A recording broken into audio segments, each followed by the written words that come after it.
Morning, guys. How's it going? Brand new week. We got some art to do. All right. So what we're gonna be doing today is we have a commission to draw. A couple updates too for Godslayer that's going forward here, and some other things. I'm sure we'll chat about it. I thought I had my glove. There we go. You gotta have your glove when you're drawing on the Cintiq, right? How you guys doing?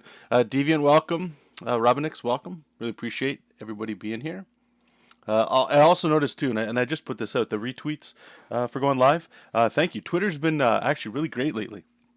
There was a portion of time when I was kind of like, I think I'm getting away from Twitter.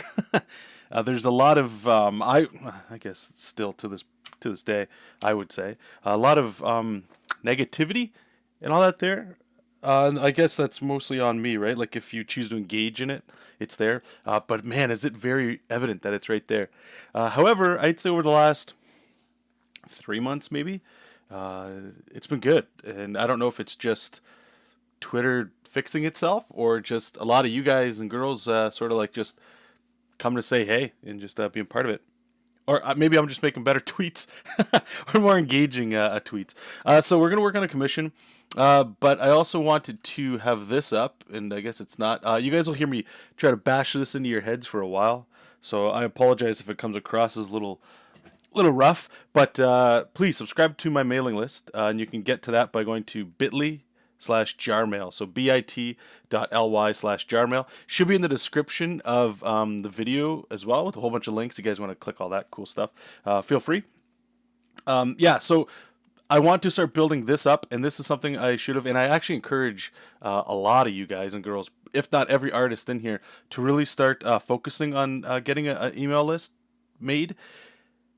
If for any other reason, if you have any, and this is just some stuff that I'd like to talk about today too while we're drawing, for building that email list, once you choose to go live with a crowdfunding thing, from what I've been checking out, and I can't say this is 100% true just yet. I'm hoping it is. It makes a lot of sense. But the more people that are subscribed to a mailing list of all things, there's a better turnaround rate once you go live with your crowdfunding thing, that there might be more engagement.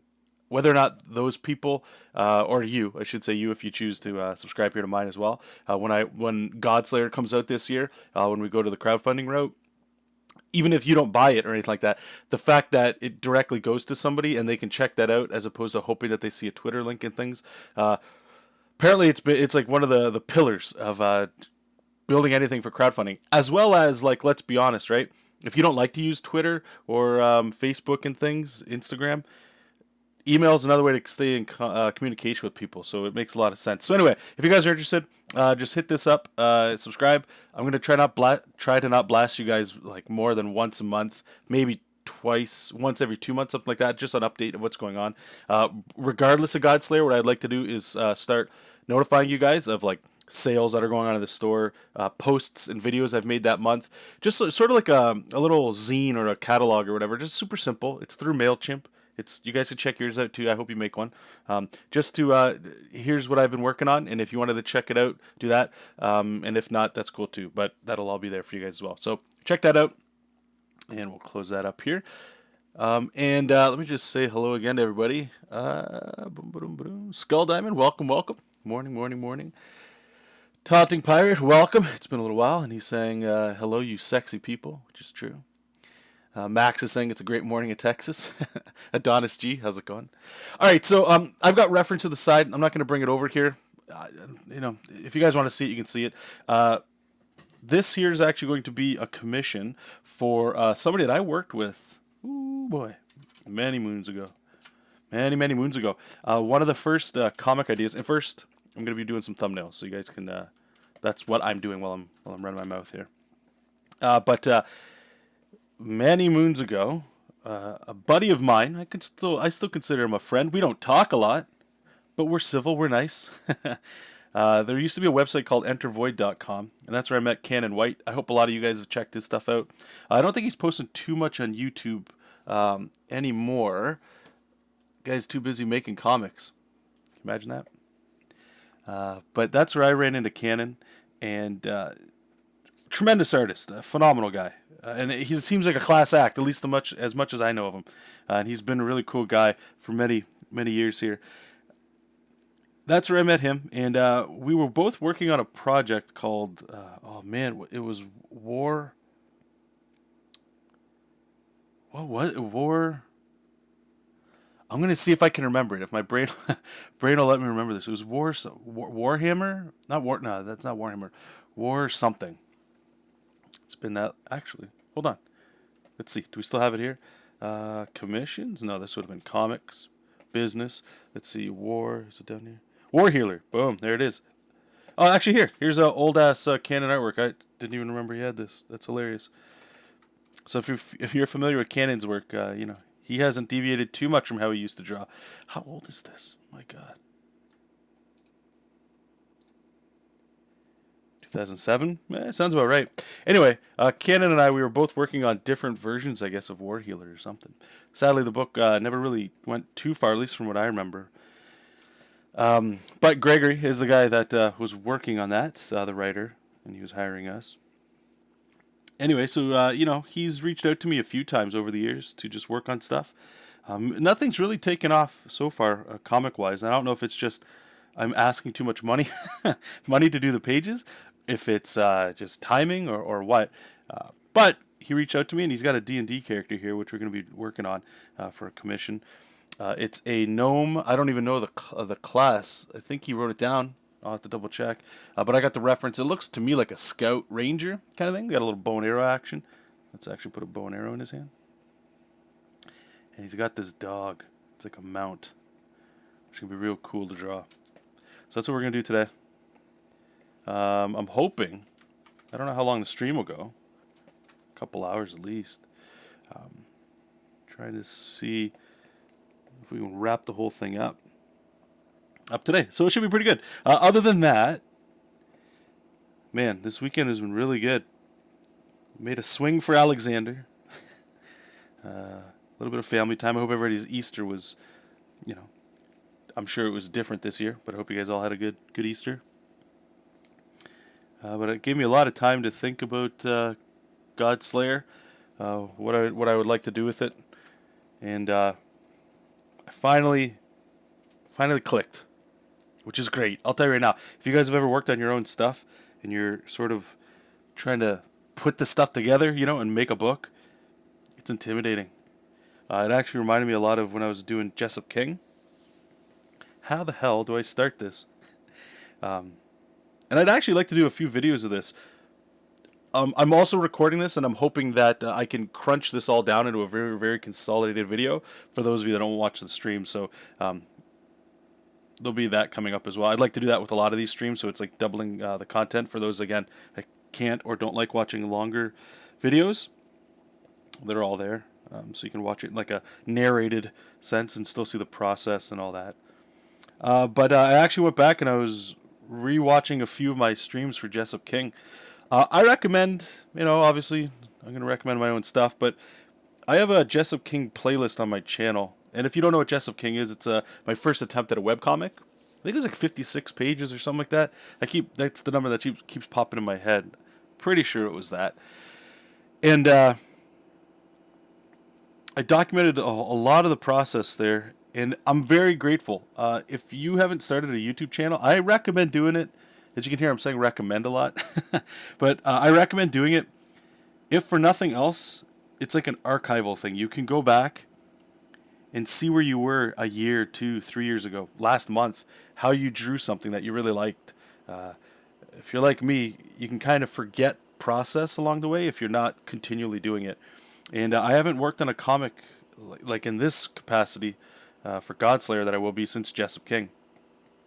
So I've been kind of stuck a little bit more with not necessarily the plotting, but the world building, and like there's a little bit of information that I like to have before I start a book, right? And a lot of that can come down to where in my mind it kind of where I would like to start, but there's usually some stuff behind it. Right? Where it's like you want to have a little bit of meat and potatoes behind it. And that's where the really fun stuff comes in, right? Because that's like where you can start talking about, I don't care if you're doing anything. You know, I like to do the action superhero stuff, but you can talk about gods and celestials and demons, or like however the world was put together, right? You can really just expand that stuff. Whether or not it'll actually be in the book that you're working on, doesn't really matter. It's really fun. but you can really start going down a path with that. Deviant, Deviant saying they love watching my streams when they can't sleep. Oh, the archived ones, man. Well, hey, I'm glad that they're they're there for you to watch. So going back to that, I was watching JESOP, and I remember there was something there that triggered, and I'm glad I watched it because it clicked into some stuff for me of scripting. Whew, boy, scripting is a lot of work. I saw a tweet today by Eric Larson, who draws Savage Dragon, who reminded me a lot of Doug TenNaples' work and how I like to write. And it's a method I coined from Doug TenNaples, but I think I've adjusted it a little bit to make it my own. But on the surface, it's very much the same as his. But that workflow really accelerates starting. And if you're not a writer, I don't consider myself a writer. I'm more of just a visual storyteller. It's such an explosive way to just start. The scary part is you don't necessarily know where you're going. And Eric Larson tweeted, and I'll be abbreviating it, is pretty much his process hasn't changed in a while, he said. And really what he does is he just has a vague idea in his head. I think a lot of us can come up with a vague idea. The trick is making it all make sense, or is it worth telling kind of thing. And you start with that very simple idea, and then he does a cover, and then he just dives in with page 1 and goes. How and where he's going, he doesn't know. He's just going to figure it out. What I love about that is, to me, it sounds like such like an old school way of working, like the Kirby Lee method and the old Marvel method. It just sounds a lot like that. And in retrospect, I did that with JESOP King, except for the fact that I just went with the idea part and then plotted it out without dialogue. So I went back and I was rewatching the JESOP videos, and I wanted to see how did I approach that again, because it's been a hot minute. And once I started watching it, I was like, oh, this is perfect. This is going to be great. So that's given me a big leap forward into being able to. Tomorrow, I'm going to be working on the plots, maybe tonight, and then I'm going to jump right into thumbnails, and hopefully be starting work on Godslayer end of this weekend, start of next week, which is going to be great. And hopefully I'll be streaming a whole bunch of that. And I'm thinking I'm going to follow a lot of the same route that I did with JESOP King, where we're going to document a whole bunch of it. Because I think like it helps a lot of people out if they see somebody else like myself or anybody just kind of working on something.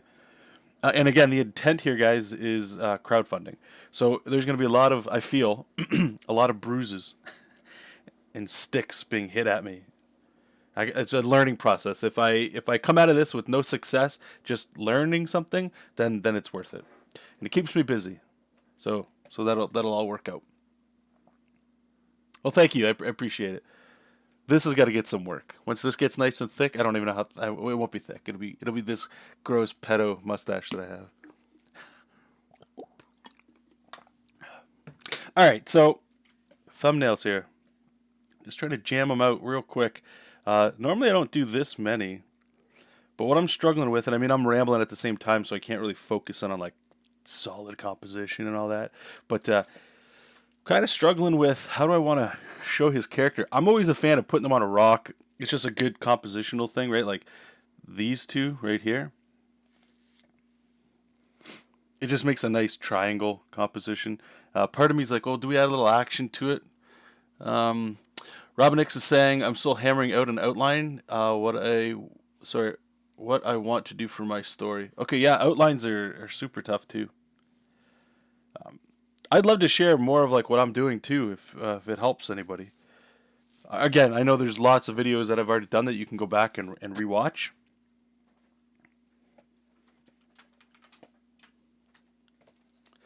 Oh, the other problem, while I sort of just kind of look around here, okay, 2 points here. One, okay, I'm going to write them down. Crowdfunding and story. Story applies to what we're doing right now. Crowdfunding, I'll get there. So the crowdfunding thing, the only difference, I guess, is when I was doing JESOP in the webcomic model, I'll say, where the intent was just giving it away for free, and I don't think there's anything wrong with that. Just cranking out content is almost like it doesn't matter. You can just do it and put it out there, and there's no real price, I suppose.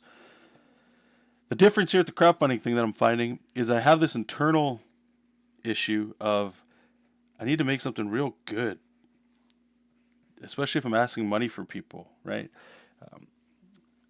That like if I'm just hammering out ideas with no direction necessarily, like I have an idea of where to go, but I'm sort of just leaving it up to my brain to figure out as the story continues and how I make it in real time, as opposed to having it somewhat loosely structured, like with an end in mind, but no real course direction, just sort of what feels good at the time. I'm not quite sure how crowdfunding is going to work with like multiple issues, you know, like I watch a lot of the Comicsgate guys. I listen to, for crowdfunding in particular, I also listen to Tyler James from Comics Tribe. Highly recommend listening to him as well. He's got a lot of excellent content for this sort of stuff. And I've always been stuck with, is a graphic novel the way to go? Because then you get a big chunk and it's just the story and then it's done. But the Comics Tribe, or not, sorry, the Comicsgate cats, and I just use that label because I feel like a lot of the things I'm watching to talk about how to sort of approach this stuff and how a group tackles it is very interesting, and I like it. There's a really good model there, in my opinion. And like a lot of them, they talk about, like 48 pages with stretch goals kind of thing. And there's a couple guys I'd like to have on the stream coming up. I've reached out to a few people. So you guys can look forward to that. I'm hoping to have them on there. So like while I'm drawing or whatever, I'd like to have these people talk about their experiences with crowdfunding. Because I could learn a lot, and I mean that to me would mean you guys would learn a lot if you're interested in stuff like that. But asking people to do like, so let's say 48 pages for the first book. A lot of numbers I'm seeing it's like $20 for that, or $30 for that. Sure, there might be some sketches and stuff in there, but like it's pretty pricey for like a 48, like a single issue. The counter argument I'm hearing is like when you do 48 pages, we'll say, plus it might get a little thicker with stretch goals, right? Like if enough people back it, that it's still not a graphic novel for that price, right? So it's sort of like how do you do that? And from what I'm seeing, the main reasons why people are doing that is like asking for a 22-page book is it's small, right? And we want like a big beefy chunk of content when we get something. And it's enough where it feels substantial, but at the same time, it's really playing a back and forth with who's chewing and eating the shipping cost and the printing run, right? So it sort of like goes back and forth with that. The cool thing I would say is the 48 pages, like it is. I actually grabbed two comics, two Marvel comics that were like a issue. I think it was like, I don't know, it doesn't matter. Like we'll say issue 1 and issue 2, and they're 22 pages each, and I just read them back to back, and it's got some thickness to it, and I was like, it feels good. And I could get on board with that. And if the thing to remember with crowdfunding, at least the way I'm approaching it, is I'm not trying to have that replace my income. If it did, I mean, I think that's a dream for anybody. But it's more like I have a story I would like to get printed. Would you like a copy? And if the answer is yes, then great, we can do that. If a lot of people start doing that, then we're like, okay, cool. Like I would like to make that better for people that are interested, right? That's where that makes sense. So if it's 48 pages, and then you get enough people and you go, maybe I'll add another 8 pages or another 10, 20 pages or whatever, so long as there's like some wiggle room so that you're not going into higher shipping costs to get somebody like a nice book, right? I love it. I think that idea is great. And the other method too is like if you do that 2 or 3 times a year, then maybe you got something, and it's enough content I think coming out that it might be interesting. The only thing I have is like, and this is thinking way down the road, once we get to like issue 3 and 4, like that, are people still invested? I don't know, right? We're gonna find out. We're gonna see how this goes. So, yeah, there's a lot going on in the background, I'll say, for this, and I'm doing my best to read as much as I can and watch as much as I can, and I feel a lot more safe, I'll say, about this. But there's a lot of work that goes into it. Like just making this thing, that's like nothing. It's a huge thing, but like advertising or going on people's streams and just the marketing part of it, that's such a huge thing, if not the whole thing. So it's going to be exciting trying to figure all that stuff out.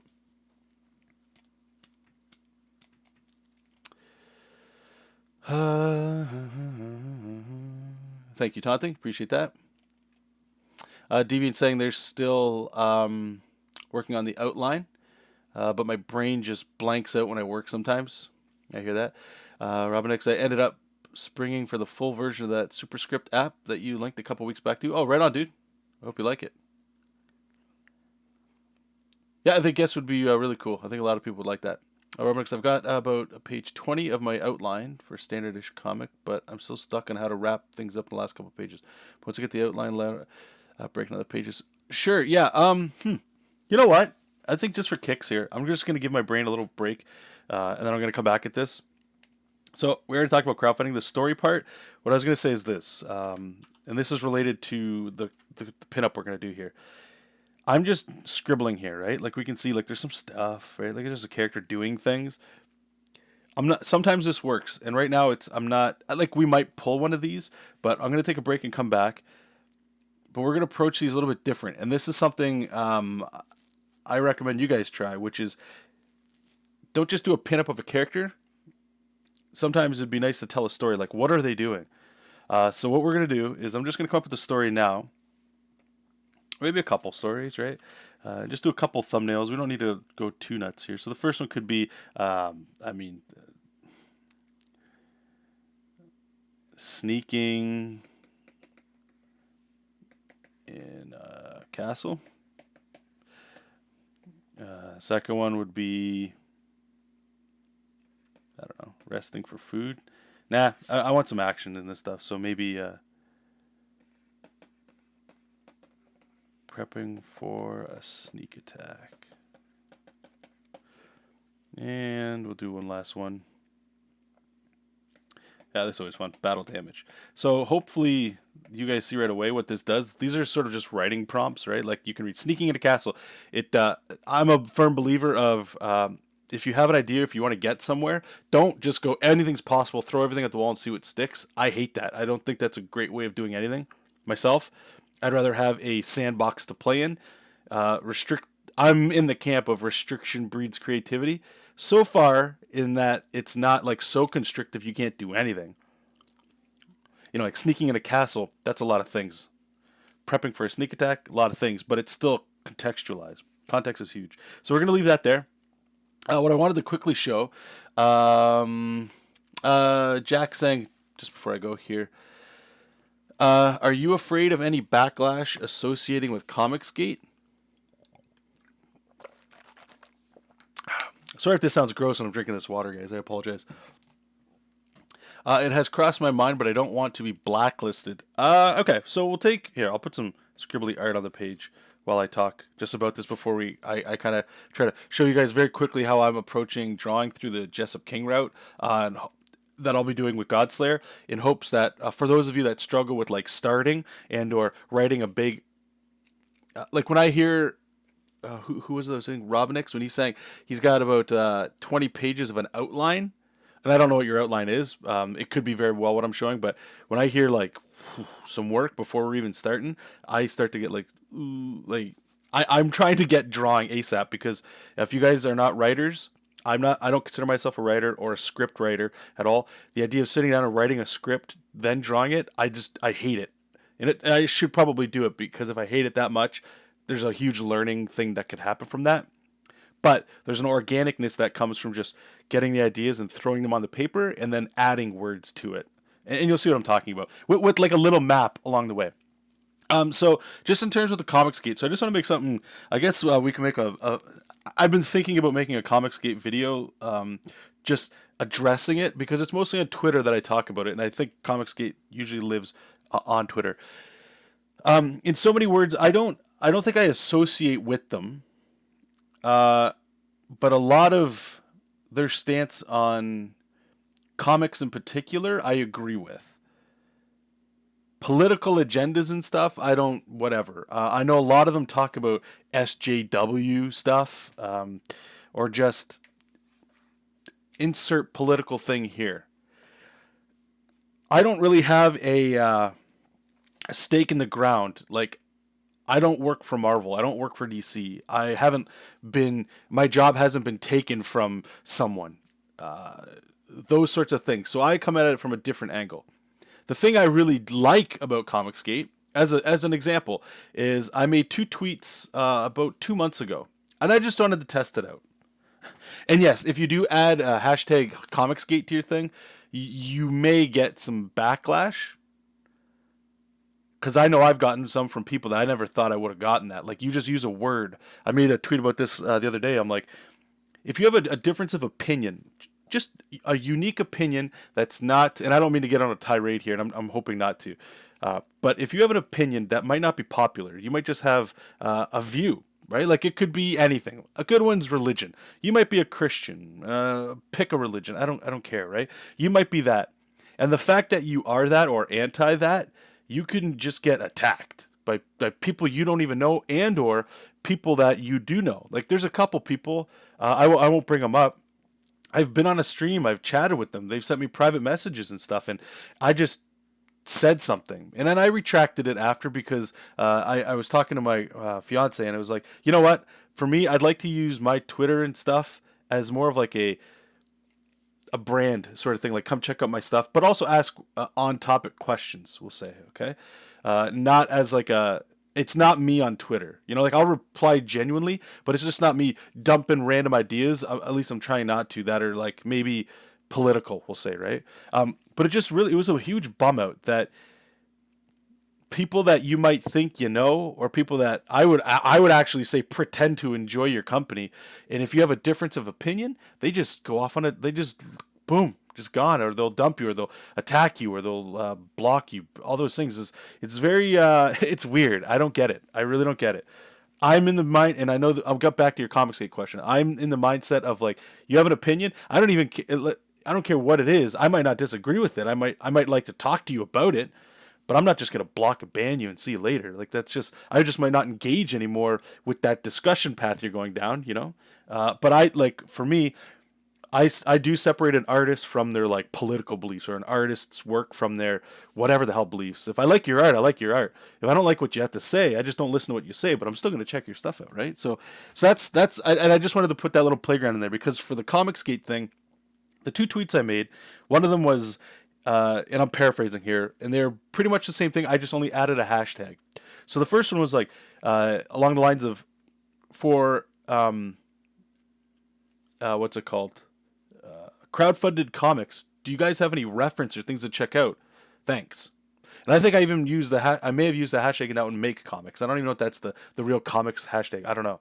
And I think I got like maybe 2 or 3. The moment I said the same question, but I used hashtag Comicsgate, I made so many new followers, and I'm more than sure they're all Comicsgate people. And I do know there's people that just have that hashtag, and they'll automatically follow and share and retweet anything of that, just to, spread that around, which is whatever. But I didn't get a single negative thing at all from the Comicsgate group. I only got linked, like, I'm still going deep into what these people are talking about, and the only backlash I got were people that were just anti it.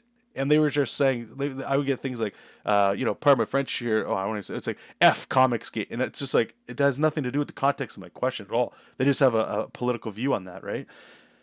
But it was great. Like, all the content I've got so far has broadened my mind of like, okay, how can I approach doing what I want to do? This is awesome. Thank you. This is cool. So if there's anything, I would say the Comicsgate hashtag will actually connect you with people that make comics more than any other hashtag that I know of. If anybody in the chat, or if you're watching this, please leave a comment below. If I can go like, hey guys, what are some good ideas for crowdfunding comics? Hashtag, what is it? Is it comics? Is it make comics? Will that get me engaged with people that make comics? I just want to know what it is.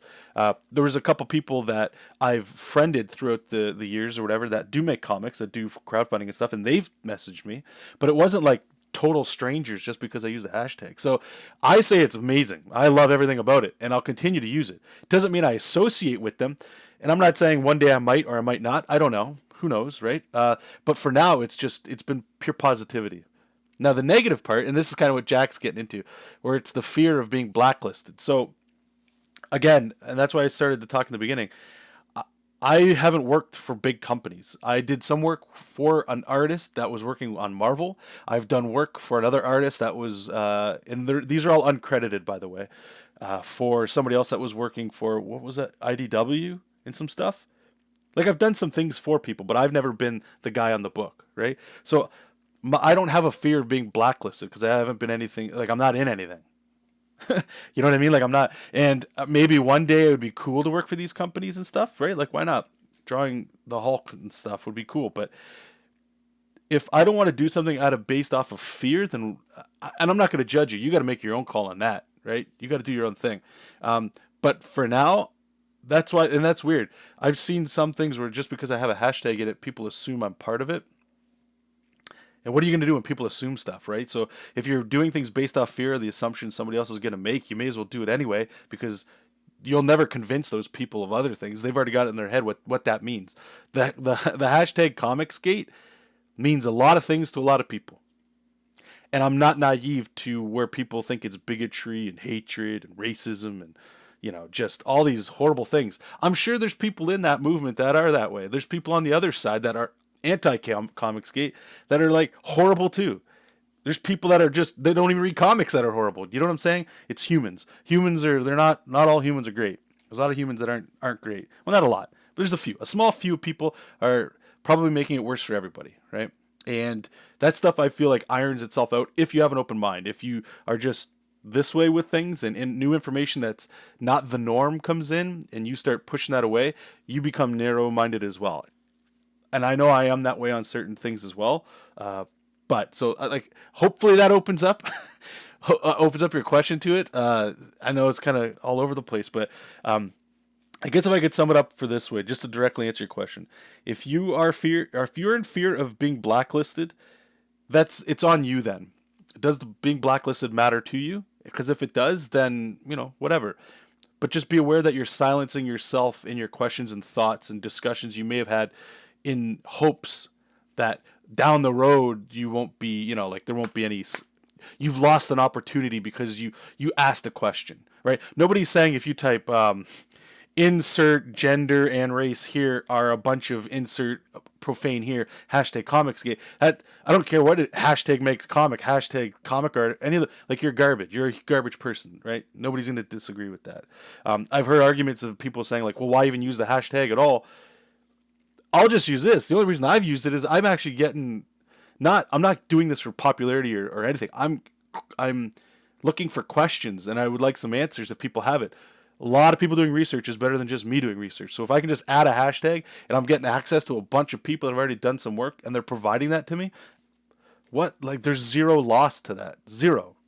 Except, again, the opinion. So it's your call, brother.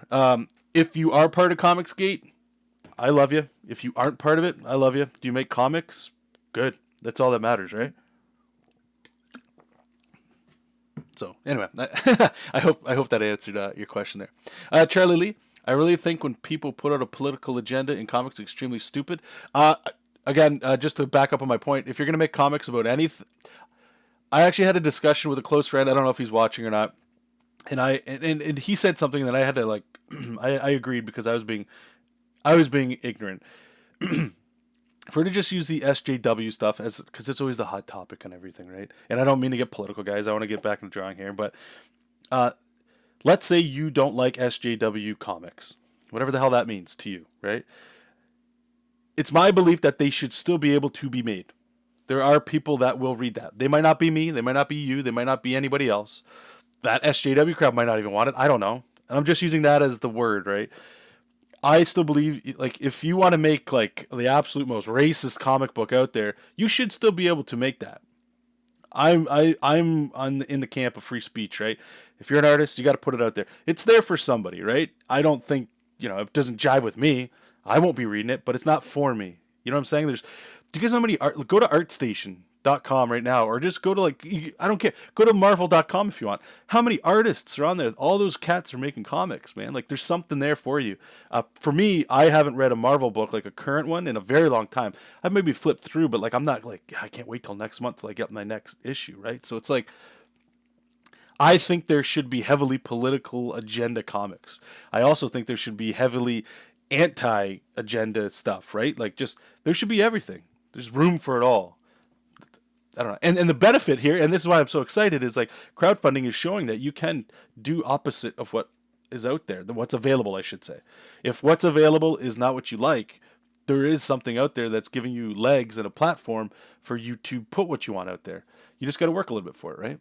So, I mean, and that's where I'm kind of at with that. Dennis, they might be a good comics community, but they're also racist and bigots. I feel you have to make a stand against that, but that's me. I'm not telling you. No, and that's what I'm saying. With Dennis's comments, I'm not going to call you out, brother. I strongly disagree with what you're saying. I will agree that I'm sure there's racists and bigots in there. I'm not defending anybody. I'm just saying it's there no matter what. I don't like. I'm talking to people that don't make comics that are racist and bigots too. It's not. I don't think if you associate with Comicsgate that makes you. Okay, so man, this is getting into something that like. I really don't want to go down this rabbit hole. I should probably just stop. I don't like when people associate like if you stand for this, then that also means you associate with all this. I don't believe that at all. If you believe in that, we'll never see eye to eye in a lot of stuff. I just don't understand. That's like saying if I like I have tweeted about this. I started Final Fantasy 7 up the other day. I like Final Fantasy 7. Therefore, that also means I like JRPGs. I like that's not true. You might skew in a direction. Sure, you might see patterns and things, but that's not it. I don't know. It's just I refuse to believe that if this then for that. If that makes sense. Anyway, but Dennis, I still like you, man. You haven't been rude or mean to me or anything in here, so you're always welcome, brother. Robin X, I think ultimately keeping an open mind is the most important, but I feel like that people will believe that even in the notion of agreeing with certain aspects of comic means association. Yeah, that's what I'm saying. Like if I just by adding that hashtag to a tweet, people will assume that means, oh God, I'm joining a group. Okay, you know what I mean? Charlie Lee, one of the reasons why I don't like having an agenda in comics is because the story sucks. And when comics artists are on YouTube, they talk about everything except comics and the art, which is what I'm doing right now. So I want to get back to drawing. But I agree with what you're saying. And again, I agree. For me, and I'm not saying you said this, but I do think that there should be. You should have.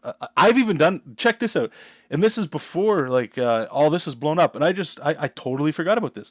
Do you guys remember? And we just Blue Water Productions. Look at this. I worked on a comic about Joe Biden. Check this out. Do you guys even remember this? How long ago was this? 2009? I feel like it was. Check out this garbage. And oops. These aren't even good. But I think the page rate was really good. That's why I did it.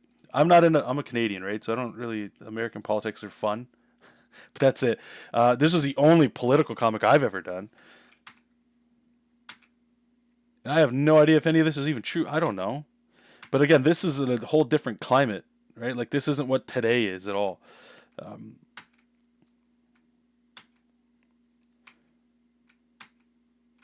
I think Ray Dillon, if you guys remember him, he's a great guy. He came into the chat a little while ago too. He colored it, I believe. He worked on the standard issue 1. And I don't know if it was because I was showing pages of this or what, but like I can't even remember what the story was. It doesn't matter to me.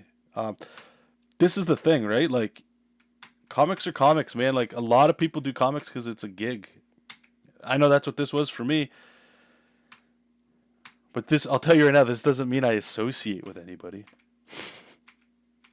But I get, like people could look at this and go like, yeah, that this is, therefore I am this, right? Like I get all that. I understand.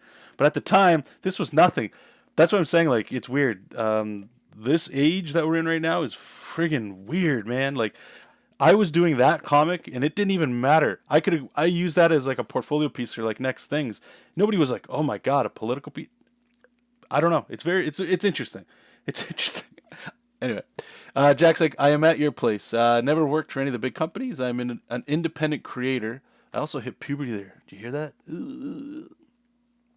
I'm not even American. All right. For me, it's all about the creative expression. I don't care about the sides. Yeah, you are. And that's the thing. When people want you to be quiet, they'll tell you that side is bad. Right? So, I don't know, man. All I would suggest then is maybe make a dummy account and then to ask a question with the hashtag Comicsgate. See what the reply is. Maybe it's the reply you want. I'm not saying like I haven't publicly declared that I'm on a side. I don't think maybe I'll do that one day if it makes sense. But right now, I don't feel like I need to because I'm still talking with people on that side and people on the other side, and both sides have been great. It's only whenever I put hashtag Comicsgate, I'll actually get hate. I'll actually get people saying stuff that makes no sense at all because I used a hashtag. Whereas if I just type something without that, I never get a single person from Comicsgate messaging me saying the same kind of hate. It's weird, man. I don't get it. But let's make comics. Let's make some drawings. But anyway, I appreciate, like, this is real talk. Like, currently, right? This is what's going on with comics and stuff. So it's there, and I appreciate the talk, right? Like, if you guys want to keep talking about it, we could talk about it. I know it's always exciting. Jack, I would love to work for a big company one day, and I'm more interested in publishing to Image. And I don't know if you're a Comicsgate, if that matters with Image. I'm not sure. It could be. I, I don't know. I guess it just depends who the editors are. If the editors are very on like they don't like one thing, then they might just bat you up into that. I don't know. It's weird. It's very weird.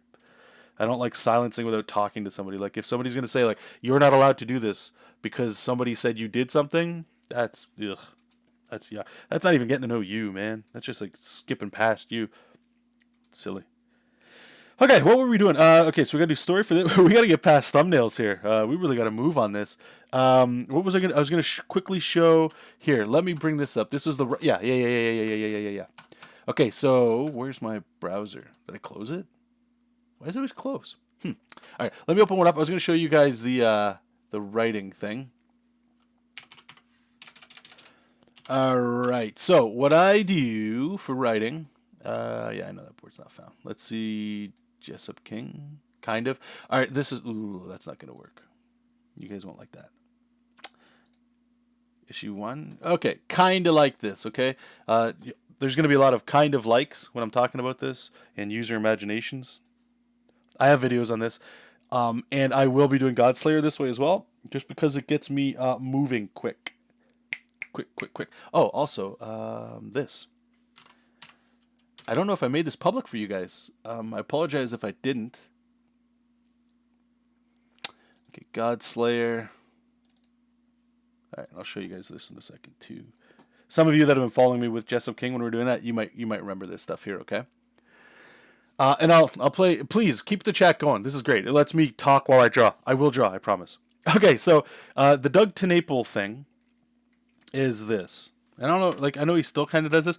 And YouTube Doug TeNapel, he's got writing. He shows you literally how he does this. So I like to start with a note card, like an actual. I don't have any with me, but this is what I'll be doing today and tomorrow. So this note card is usually like the point of my comic or story, and or like the pitch. So it could be, like I don't know, Superman. Nah, it's never. No, it never goes like. It's usually never like that. It's kind of like I hate it. Whatever. Stealing is bad. I always use this example, right? So that's the encompassing meaning behind what I'm doing. You could also do like Superman defeats Brainiac if you want, right? So you get that. Then you get 3 more note cards, beginning, middle, and end. I always start with the end, and I'll write the end, right? Like stealing is bad. So here I would write something like why stealing is bad. So like maybe criminal gets arrested. Okay, so then I just go to the beginning. I do the opposite of that. So maybe it's criminal steals a TV. I don't know. So the middle is how does that happen? What happened? So the middle could be, I don't know, villain is part of a gang robbing a store. We'll just use a Walmart and is left alone.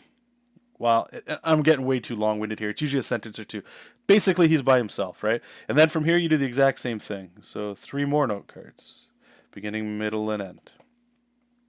And you do these things, right? So it's like, what was this one? Villain steals a TV? Is that what it was? Yeah, steals a TV. So the end is like, okay, probably him stealing the TV with some way. But you don't rewrite stuff. You kind of change the way it's worded. And what you're doing is, the way I look at it is, you're going to keep doing this. And as you keep doing this, each one of these is a beat, like a story beat. Like this happens, then this happens, and this happens, right? Eventually, you're going to come down with like a whole bunch of note cards. And it'll tell a story. It'll tell a, like a coherent story because you started so small. From there, then I go into Trello here. Trello's free. What I like about Trello again is each one of those beats, right, that I wrote down, like right here, you can see JESOP taken down, JESOP protects everyone, JESOP wins, is I can move these around if I wanted to move beats around. Usually I don't do that too often, but so I get all my plots down. I usually do one of these per page. Over here I have a legend. Green means story, so anything that, like if a page, if I wanted to have a lot of story and words on it, I'll put a green little marker there. A just means action, so there's probably not a lot of story in there. Sometimes there are. Blue is rest on a moment. I like to relate this as like in manga, if you ever watch it, or even anime, I guess. Let's say your main character is just, or maybe not. Maybe it's the city the main character's in, and all you see is like a water well, just dipping water. Maybe a bird flies by. People are buying at a market or shopping and stuff. That's resting on a moment. Sometimes it's nice to slow a story down and just show people where they are. You won't see a lot of that in like 22 pages, like Marvel DC stuff, because they just don't have the room for it. This yellow is plot from cards. So these, right, like this beginning, middle, end, these note cards, once I have them written out, when I come into Trello, I write them in first. So you see all the yellows, then I fill them in to beef up the story. So if you only had like 6 note cards, right, that's only 6 pages. You could kind of beef those up, and you want to do 22, we'll say, then you need to fill it up with other things, and that's where you can just kind of put in like transitions, or maybe a fight you want it to be 10 pages, right, but it's only one beat. Main character gets in fight, but you want it to be 10 pages. Just do that. B story is something else. We can talk about that another time. I need to get drawn. So the reason I color tag this is because it shows me, I can quickly look and go, oh, this is action packed, but then there's no action at all. It's all story, right? Then, oh, a little bit of action there, but it's not really, it's just like, just a little thing. So you can quickly look and see, like, is this an action heavy story or is it not? Because you can start to change your plots. From here, I take this, JESOP taken down, and I just do a thumbnail based on that. So what I'm doing is, Momo uses magic against Goblin King, breaks his scepter. It's action I put here in story. So that means when I'm thumbnailing it, what I'll do is I'll do things like this. Like, let's say this is our page, and I'm trying to think like, okay, so she needs to break a scepter, right? So maybe she's over here, but it's story, right? So I'm going to put speech bubble, something like that. And then here, maybe she shoots like a lightning bolt and hits the scepter, or hits the guy. And then here, he's like, he's all on fire and stuff. I can't believe you hit me. Put something here, a little speech bubble, and then now we could put like Momo catching the scepter and just go boom, boom, boom, dialogue. And I don't even need to know the dialogue, right? I'll figure that out later. Doesn't matter. That's how I do this stuff. And the only heavy cost that comes from it, in my opinion, is when you have a script, you know exactly where you are going. It's already been worked on, and you don't have to think about it, which is good in and of itself. What I like about this though is it keeps it fresh. I like to work in batches of 4 pages, but every 4 pages I can kind of come in and go like, what do I want to kind of draw? Where do I want to kind of go with this? So that helps me out. You'll see more of this stuff too, guys, when I start recording more Godslayer stuff. And then anyway, I hope that helps you. So we're gonna get back to the thumbnails. Let me just catch up here. I got something on my nose. Charlie Lee, I just miss when people talk about their art, like how 2 videos are gone. No comics artists talk about that much anymore. I will say this, brother. I've stopped my tutorial. Like, I don't like, if you guys have questions, I'll show you how to do something. But the tutorial videos, because it became very. I don't want to teach. I would like people to be interested in the stuff I make. And when you're doing tutorial videos, like how to draw the torso, they've been done to death, in my opinion. You can read anything you want out there. You can see it. I actually would argue watching somebody draw, you'll learn how they do a torso. Do you know what I'm saying? You can see them draw it in action. So just a specific video on that, as well as always trying to come up with what else can I bring that's different with how to draw videos. And I don't know. It's very taxing and boring as opposed to just making something. So that's why I've stopped doing it myself. As for others, I'm not sure. But I do know what you're saying. Jack, so I don't know if I play with the Comicsgate people could hurt my chances. I have got a book almost done. If I get rejected by publishers, then Comicsgate Indiegogo should be the way to go, I guess. Yeah, it could be. I mean, I won't speak for that group. I don't know. I haven't tried it. Undead, welcome, brother. Good to see you in here. Yeah, thank you. It is good to draw too. Good to stream as well. But yeah, I'm leaning towards Indiegogo because there's something that I have to check it out. Kickstarter, I think, is a little bit more name brand. So I'm used to Kickstarter when people say it, which I think has a lot of power in there. But the Indiegogo thing, I feel like, and it might just be Comics, it's the only one doing this, but it almost feels like the comics are a little bit hotter there. And I don't know if that's true. It just seems that way. And it might just be because it's one group kind of associating with everything. I'm not sure. And the other thing that I heard some people say, and this is what I'd like to check out, is that I guess Kickstarter, and I don't know if it's true, just what I heard. I have to check it out. Like censors sometimes. So if you, let's say, I don't know, maybe you do associate with a like Comics Gate, we'll say, or you're doing a comic that might be not the norm. I don't know what the hell that might be, but what might not be socially accepted, we'll say. That's probably the easiest way of doing it. That there's things in line that might just filter that out, so you don't get like organic reach. And from what I'm being told is Indiegogo doesn't do that, so it's a bit of a more pure place for creativity or creative thought. And if that's true, then yeah, 100% I'll just go to Indiegogo. I like supporting that. I like supporting that ideology myself. But that's me, right? Like that's I guess my agenda, if that's even a word to use. I don't know. And the other thing too, and I don't, and I more stuff I have to check. I think Indiegogo, once you're actually done your thing, like let's say it's 30 days, it's over, you can keep it open as a storefront, so people can still come like a year later, and I guess and buy a book, and you ship it to them or something. I don't know if Kickstarter does that. If Indiegogo does and Kickstarter does it, I'm 100% doing that. That's great. I don't have to make a separate website or something. I can just, go to godslayercomic.com and it takes you there. Like that's great.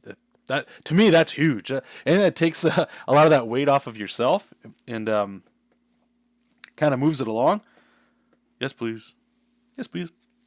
All right, so right now we're doing sneaking in a castle. I'm looking at the time, and like I said, I know I don't have a lot, so I think like I hate defaulting to just the classic stuff, like things I guess you've already seen or what I assume people have seen.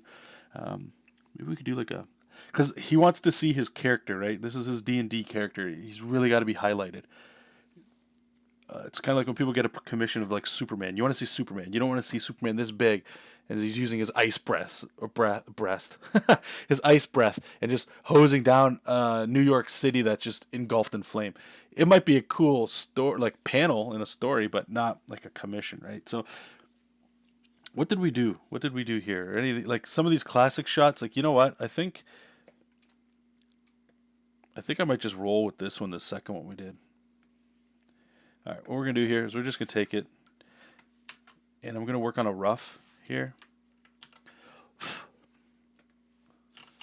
Thumbnail, because we can adjust this a little bit.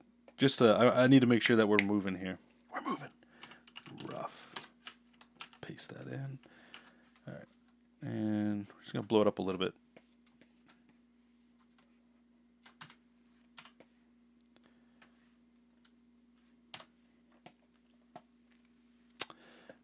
How big's that?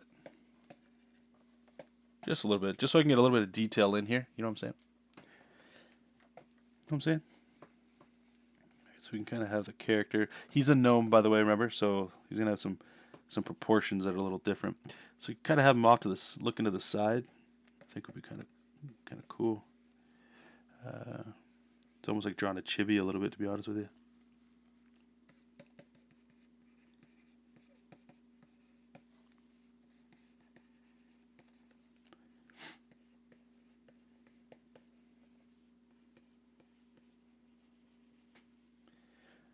No, we can do better than that. We need this. We need some dynamism. Some dynamism. Is that a word? Let's get a leg right at us here. Boom. See? Yeah. Now we're getting some twist in there. Some twisty action. Now, classic comic books, right? You got to really, boom, shoot that leg out there. Instant energy. Got to have that. Got to have instant energy. Get a little twisty poo in the anatomy. All right, well, let's keep this fire going. I appreciate the few that I talked about this, but I know, like, it looks like my viewer count's going up and down. And usually when we're talking about good old Comicsgate, because it's such a hot button topic. I've asked this before, but is anybody in the chat? Do you consider yourself part of that group? Are you just against them? Do you hate anything that they do? Whys? Anything we can get some conversation going about it. Another question is probably just as good. Have you done a crowdfunded comic by yourself or with somebody else? How did that go? Anything you learned from that that you could share? Yeah. Undead. Are you still looking into doing more comics on Webtoons? Webtoons. Tapas. That's what it was called. I couldn't remember the second one. No. Not with Godslayer. What? So the reason for that is Jessup King was a test for a lot of things. The main goal for Jessup King was I wanted to try and see if I could get any interest from Marvel and DC. But the problem was I wasn't doing comics, right? Like it's hard to get a job when you're not making comic books. Go figure. But another thing was like I didn't want to just keep doing Spider-Man samples or Hulk samples because I can't do anything with that after. It's like I'm just making a drawing and sending it, and most often you just get a reply of "looks great, keep sending more," right? And that's fine. But I remember I was listening to I think it was Ryan Otley, I believe it was him, somebody, and they were saying like just make your own comic and send that in because at least at the end of it, if you don't get a job, if that's what you're trying to do, which I was trying to do, if you don't get a job, then you still have you have something at the end, right? And you could do something with that. And that's advice you hear a lot of people say. I don't think that's just some magical thing.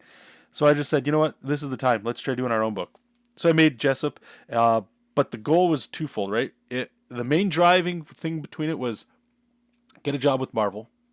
If that didn't happen, then maybe I could at least build an audience or get more people on board with what I'm doing. Because you can get commissions or, all you awesome people coming in here and chatting with me is great. Like, that's huge. You get patrons. It's just the way it has to go. You got to market yourself some way, right? So I was just looking for avenues to get my free stuff out there. And so I made a Facebook page. I made everything. I made everything I could. That way I'm trying to get where eyes are. I didn't want people to go, it's very hard to convert people from what they're used to doing something new. It's extremely difficult. So if I was to say, which is what I'll be trying now with the crowdfunded book, but at the time, let's say I'm making a printed book on Kickstarter, trying to get all these people that I might not have ever met to come onto a Kickstarter and back it, and they've never met me or seen my stuff, very difficult, very difficult. So by putting it out there for free, I wasn't looking to make money. That wasn't the main goal at all. It was just audience building. That's all it was, right? So that's why I went to wherever I could. I wanted to go where the eyes were. This one for Godslayer, though, is going to be different. It's going to be, I'm going to try to flex a little bit of my audience and see and grow and stuff like that to see who's interested in what I make. Right? Because there could be lots of people that like me or like what I'm doing, but they might not like that book that I'm going to make, or they might for whatever bunch of reasons, and that's fine. I don't think every subscriber I have has to or should do something. I'm just interested to see how it goes. That's all. So it's like a different experiment. And then once I go from there, I can kind of see like, okay, maybe doing the free webcomic kind of stuff is the way to go. Let's just do that. Let's do that again for the next book or the next thing we do.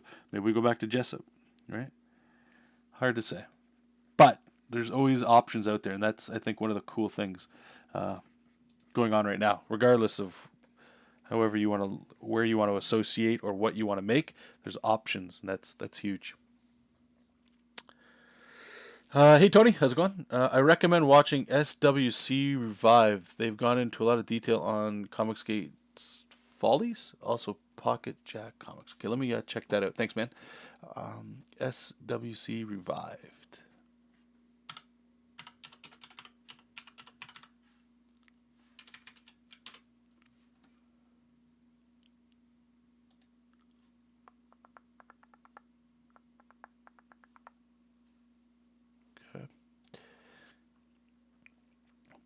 Pocket Jack Comics. Let me check that out too.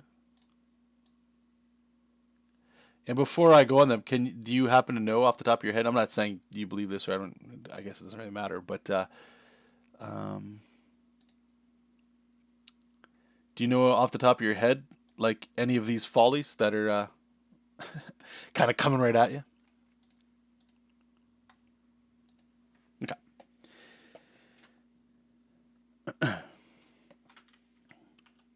think if we just kind of play this, see, I know I keep saying it. I don't want to play it safe, but then I'm playing it safe. All right, maybe we can kind of put something here and just sort of have like some cool, like some temple kind of stuff in the background or something.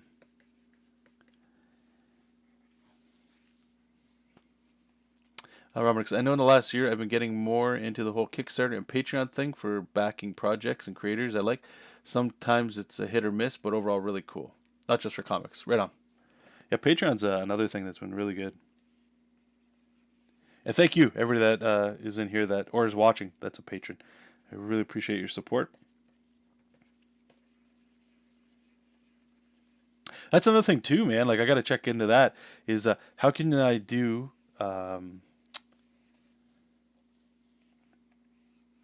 Like rewards or backing. Like if you back and you're a patron of mine, you get like a little bonus extra kind of thing, right? That kind of stuff. So there's a lot to learn about the actual pledge and what people get, which is exciting. Creating the comic is difficult, but like it's not. It's just me. There's no pressure to it, right? But yeah, I saw on Indiegogo. I think Kickstarter does it too. Kyle Simmons was telling me about it, and a few people tweeted me. I think if I make Godslayer or something like that along the lines on Indiegogo, it could be like a landing page where people can put in for their email to be updated for like a mailing list kind of thing. So I'm thinking of probably getting that started sooner than later. But I just need to see if I need to give like this will come out by a certain date confirmation. Because if that's the case, then I can't do that because there's still things I still need to look into, right? Like shipping, where I'm going to get printed, that kind of stuff. So there's a lot. There's some moving pieces and all this stuff. All right, where is...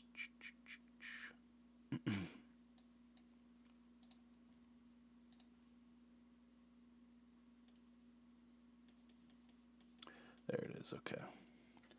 Let me see how this is kind of looking.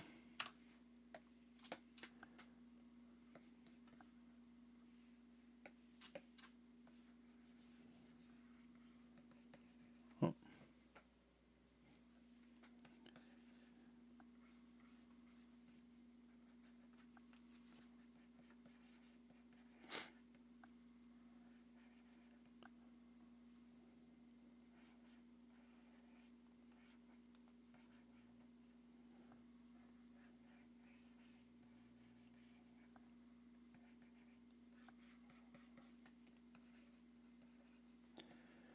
Trying to draw this war dog that's like his mount in the background here.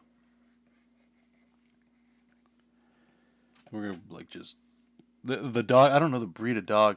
I think it's just like a fantasy dog, where it just looks like a bunch of dog parts put together to make its own breed.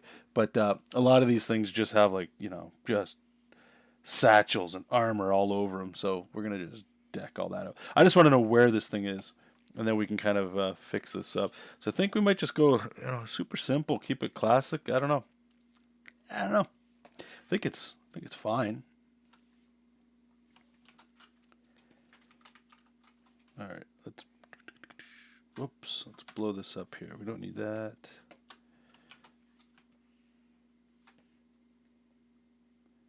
Make sure it fits inside of everything. Maybe we can kind of tilt it a little bit, make it feel a little bit more. That's not bad.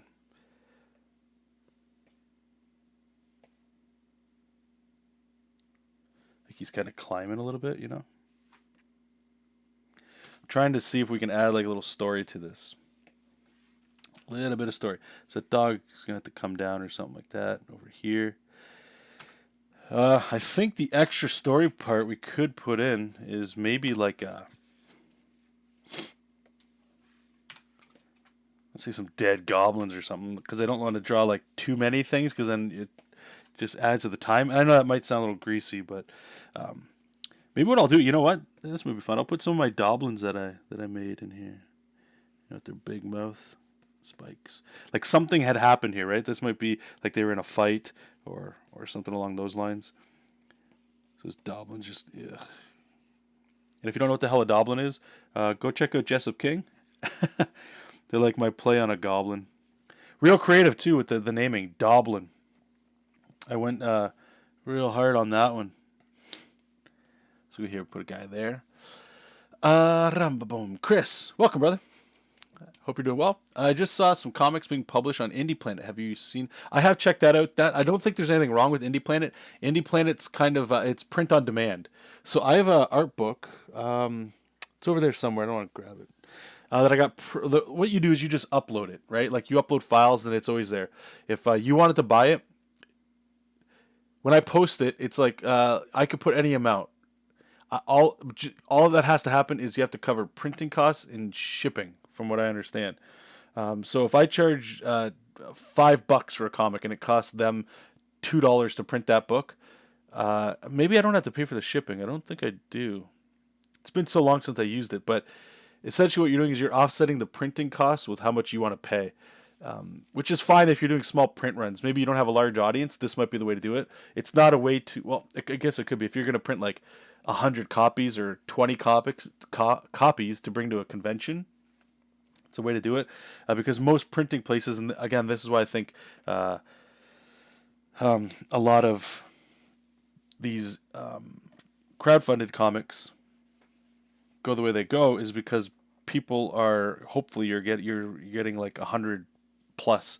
If you're even lucky to get 1,000 people buying it, like that's nuts. But you're trying to get people to buy your book, so that when you go to print, it reduces the cost of that book, right? So Indie Planet, I don't think there's anything wrong with it. I don't think it's what I want to do right now, but like there is the chance, right? Like if the funding doesn't go there, if the Kickstarter fails, right? Like I could still put it out there. Like right now, here's a good example. I could put JESOP King 1 up there, the webcomic that's for free. And it would be a little bit more pricey. And I don't really know, like, I think the quality of the books, it's okay. I don't think it's great, but it's been a while. I used them in like 2000, I don't know, 7, 8, 9, around there. So I would imagine a lot of their pricing and stuff has gone up. Or not pricing, sorry, quality has gone up. But it's definitely something you could try, you could check out. But it's print on demand, at least, and I could be wrong. It's been so long since I've checked them out. Crowdfunding, the main draw, at least it is for me, is it's not only just the book, but it's all the stuff that it comes from it. You start doing an audience building thing. You can do stretch goals to make it an even better book, right? Like, let's imagine you were just trying to get people to buy your book, right? Like, that's what I'll be doing. I'm just hoping people like it enough to buy it. And if it turns into such a high success, you might go, holy crap, maybe there's enough people here that are like, are you guys interested in turning this into a graphic novel? Like the amount of support that can now, it becomes like, if you start making a lot, at least from what I've seen, it starts turning into, do you want to pocket more money or do you want to put more money into the product? Because then it could turn into like the gold foil pages, a hardcover book. Do you just want to put prints with it? Do you want to do all kinds of things, right? You can't do that with print on demand. Print on demand is just, there's the file, print and ship it to me, right? It's different. It's different.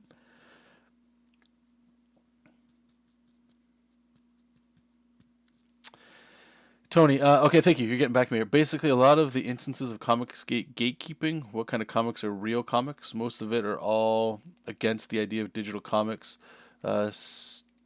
slandering ex-comic geeks, people like Doug Tenaple. Yeah, some of that stuff, I could understand why they're going after like Doug and stuff. I don't agree with it. I understand why they're doing it from a business sense, right? Because you don't want to take down the brand and these kinds of things, or it's that's a whole nother thing, a can of worms. But I do know what you're saying, and I can I can see it. Like, I don't think a lot of, well, maybe people do.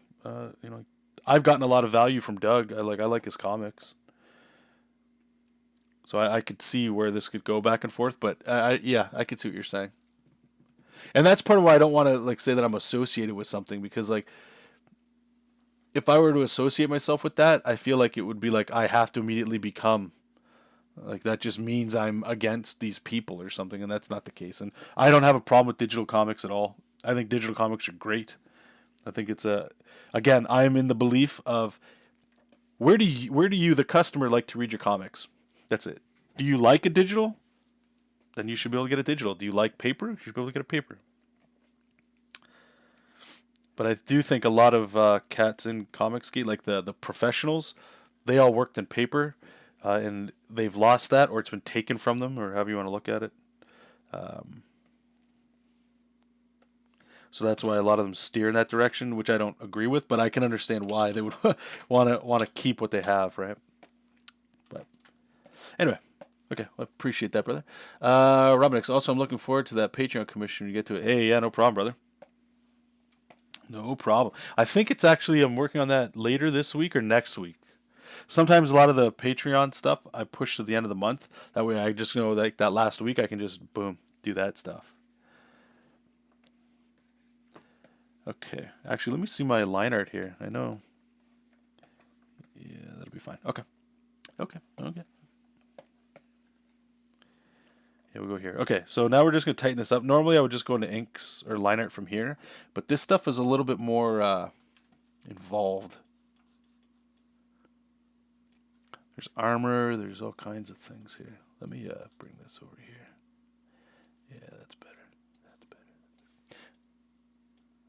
Okay, cool. Just want to make sure I got like what this guy's looking like.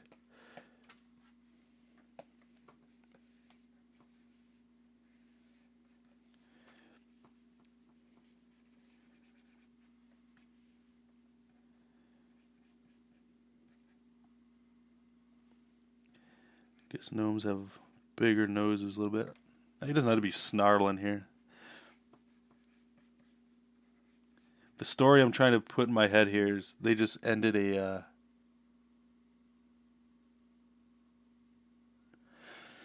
um, they just survived a battle. Maybe they didn't survive it. Maybe they snuck up and they went after these goblins. He's got a bow and arrow, so I'm able to put some like, put some arrows in these dudes or something like that. Like he took them out, shot him in the head.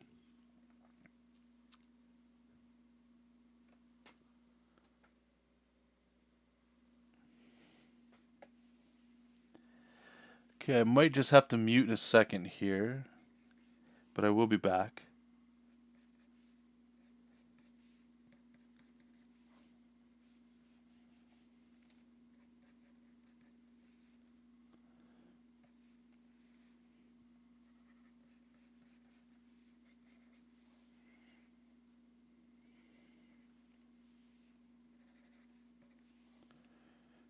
We can put like a little some sweat or something on this dude. I don't know. Hey, thanks, Steven. Yeah. Also, I in case I don't say this enough, but guy, I hope you guys can post links. I think you should. Post links in the chat, man. You guys got pages and stuff you want people to check out. There's like a bunch of people in here, so and I'm pretty sure, unless I've forgotten, uh, the chats are always replayed, so you guys will be able to see that. So spread your work out there, guys. Hey, Lars, how's it going, brother? Okay, just give me a second here, guys. I'm just gonna mute, and then I will be right back. Okay, thanks.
Okay.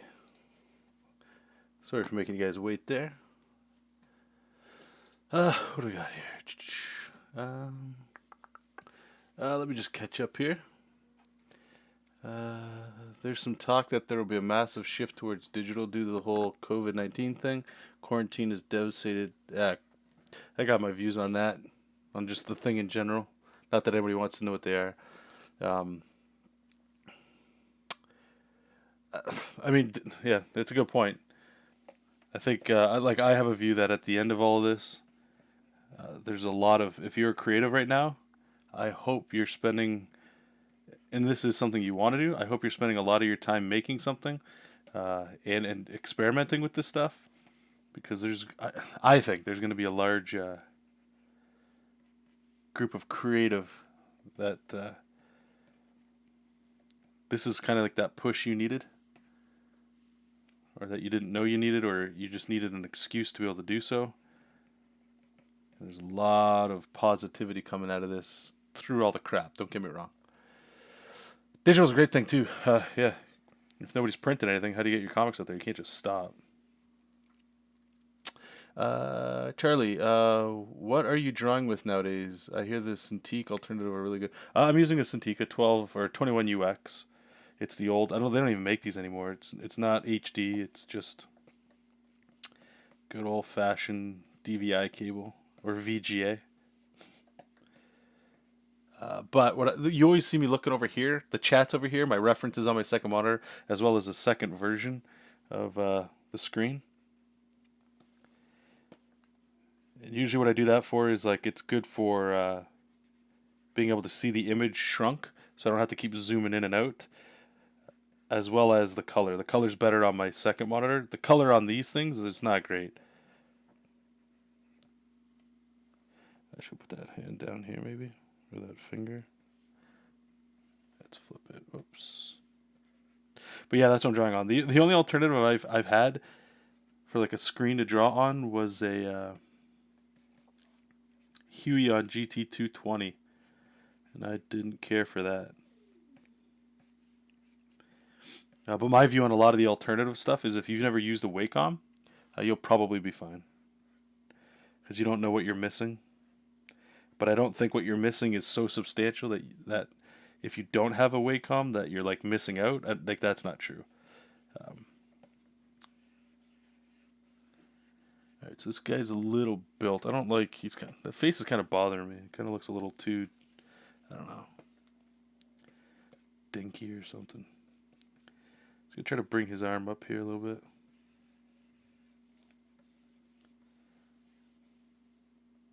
Get like a bicep.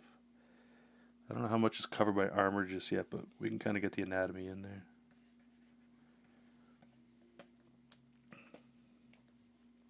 Maybe if we make him just look a little bit more determined. Something like that we could do. Oh, thank you. I can't have all this now. Little snack. Little snack? Little snacky. What are they? Casablanca Classics? From Nonna. She said, "Cálame de Nonna cookie." No egg? Thank you. Love you too.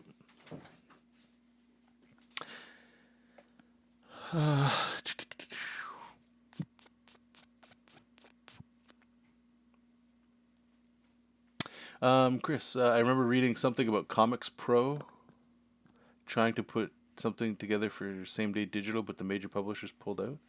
Comics, Ethan? Is that what you're talking about?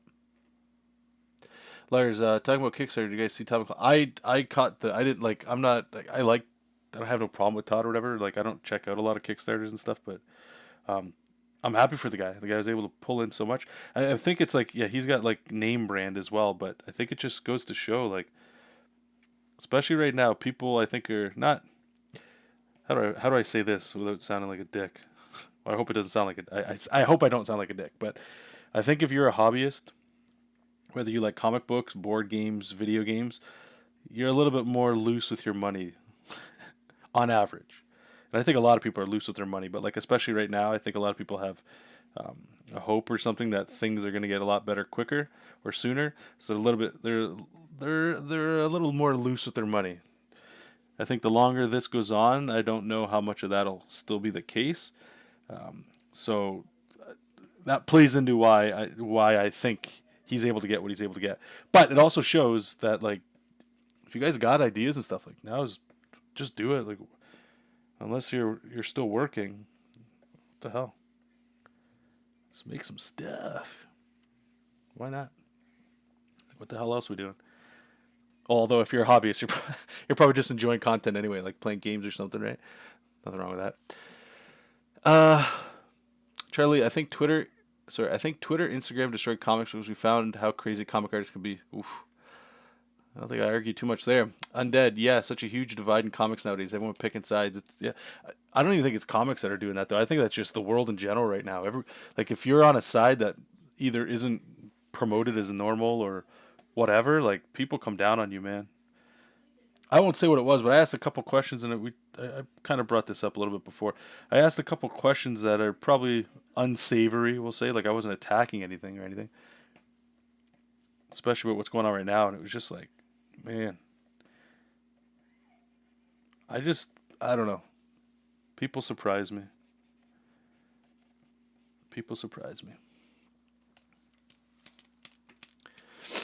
Charlie, before all the comics and video games were great, and it all started. Social media yeah, that's true. When social media got popular with comic artists and video game developers, is what I meant. I do think a lot of it's probably who was I talking? I was talking to somebody about this. Might have been Elena, but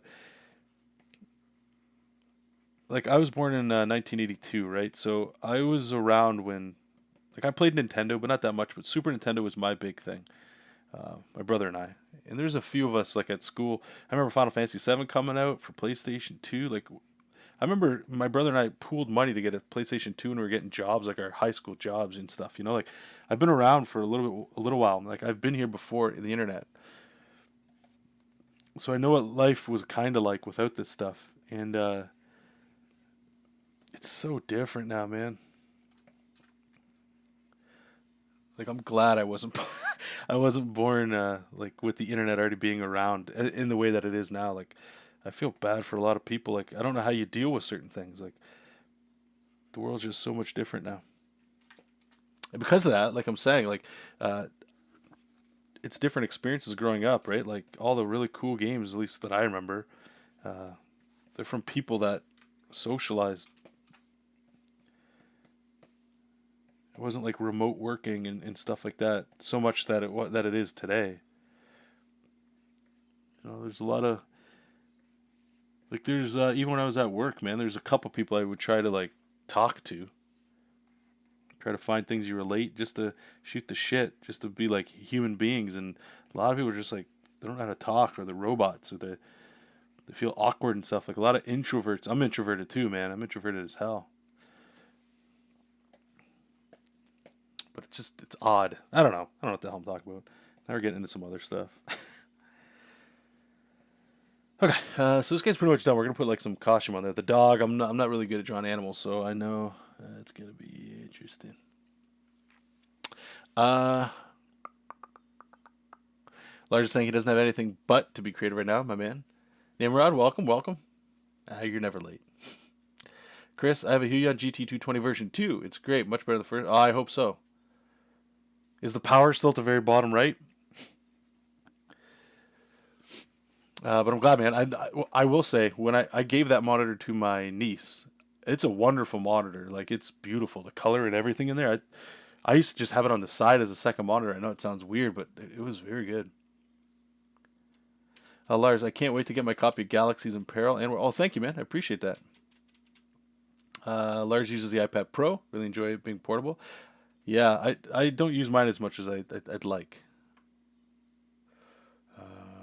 Christopher, Comics Pro is point of sale system. Oh, sorry. Comics Pro is the point of sale system, the POS for comic shops. I believe Comic Hub is what they are going to call it. Interesting. So let me just scroll up to what you were saying before. I remember reading something about Comics Pro trying to put something together for same day digital, but the major publishers pulled out. Yeah, you know what's weird? Like my brother, I was telling him about Marvel and telling all these people to put like pencils down, and we just recently heard like our friend Will, he was working on a book that was coming up, and they put a stop to that because of what's going on, and it's a shame. I'm not trying to belittle any of that or anything, but I just don't understand why they don't like. Now's the time. Keep it pumping. Why would you stop? Why would you stop anything? This is a great reason to like start turning people into like your digital content. Get it out. Like this is I don't understand. So I was kind of bitching to my brother about that. I'm like, I don't understand why wouldn't they do that? And he had a good point that I hadn't considered, which is like maybe they just don't want to lose their paper sales, right? Like when this all eventually fixes itself or whatever's gonna happen, everybody's gonna want to turn back to normal. Everybody's gonna want to go back to paper, right? Like that's their business model. And I'm like, I didn't think about that. I was like, yeah, I guess that makes sense, but am I the only one? You guys let me know. You guys are all in the chat too, right? Like, how many of you only read or you would never buy a Marvel comic that was digital? Or does anybody even in here read Marvel and stuff anymore? Maybe the audience that watches this right now, you guys aren't even in that, so it's not the same. I know I have Marvel Unlimited. I don't really read it as much as I thought I would, but I like it. I buy trades sometimes, not that much anymore, but of like collections. But I don't buy floppies anymore. That's what I'm saying. Like if you're doing monthly books, like what? For me, I'm just there has to be a meeting or obviously a reason why you wouldn't just start pumping digital content. Like I don't know. I don't know. I don't know. I don't know. I don't know. I don't know. No, power is a spot I would say is normal. Power. Sorry, Chris, I don't remember the context there, man. Chris is saying he only reads Marvel digitally. Undead, I don't like the direction Marvel is going nowadays. Okay. I could see that too. I guess my question would be directed specifically to people that are you read you still read those books.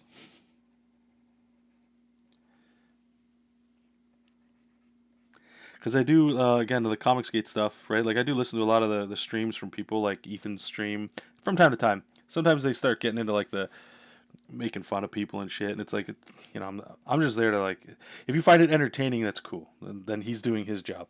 Whether you like what he's saying or doing, that's something else. But yeah, like when they get into a whole bunch of that kind of stuff, where they're talking about that kind of thing, it's I don't know.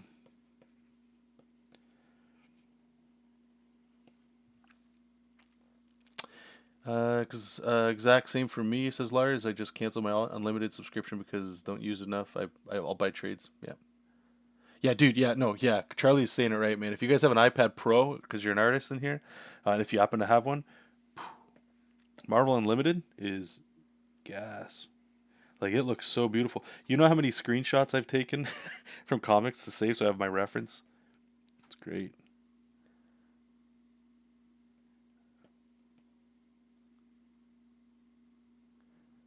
His hand's a little too big here. Let's bring it down. Yeah, but comics on an iPad Pro look delicious. And then I'm all for diversity, but not when it means updating icon characters fit today's narrative. Just create new characters, in my opinion. Yeah, and I get that's. I was kind of going on that earlier. I was like, if that's the, I think if Marvel wants to do that, obviously they can. They should be able to. But that just means that people that don't like it won't be reading it anymore, which is no different from anything else, right? So the people that don't like it, myself included, that don't like it, it's up to us, man. We got to make stuff out there. We got to make alternative stuff that we like, right? Just it's not like we're trying to jam agendas into people's face or anything, right? Like I would love to see more what's it called? Old school like comics where it's super simple, where it's there's the bad guy. He's probably trying to plot and scheme, take over the world or whatever they're doing, and you know what I miss in a lot of superhero comics, and to be fair, I don't watch or read a lot of superhero comics anymore. But one of the reasons why I kind of and like high drama and stuff is I don't know, I don't really care for it in like superhero stuff. Maybe I'm just over it. There was a period when like reading the Ultimates and stuff was really cool.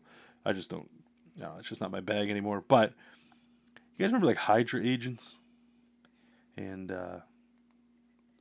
AIM, AIM? You know the dudes that look like their heads were like just giant masks like this, like they look like biohazard suits. Like where are those Let's get more minions and that stuff. That's the fun stuff. You know, when you want to let's see your hero just like laying waste to a bunch of dudes, like the hand and all that kind of stuff. I miss that myself, reading that. So like on Marvel Unlimited, I'm reading a lot of Kirby stuff. Obviously, gotta watch that. Gotta read that. A lot of comics from the '90s I actually dig too. So this dog I'm drawing is like it's got some eyebrows, I guess. I don't. It's like a big old husky kind of dog. Bring that up here, little man.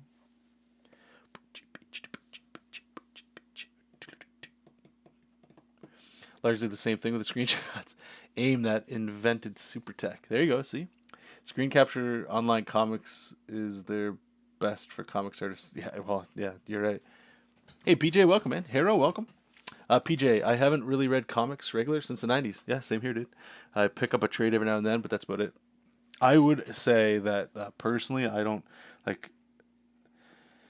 Um, hmm, how do I say this? Well, no, we'll just whatever, right? Like I don't really read comics. I mostly follow people's art. Like a lot of there's actually a few of you in here. I check out your guys' stuff all the time. And I get way more interest in that as opposed to reading monthlies myself. I'm more into reading indie stuff, I guess, or manga than. But I still love the heroes. I still love the mythology and all that stuff, right? I think that's just nostalgia. And it's not a shot against people making stuff right now.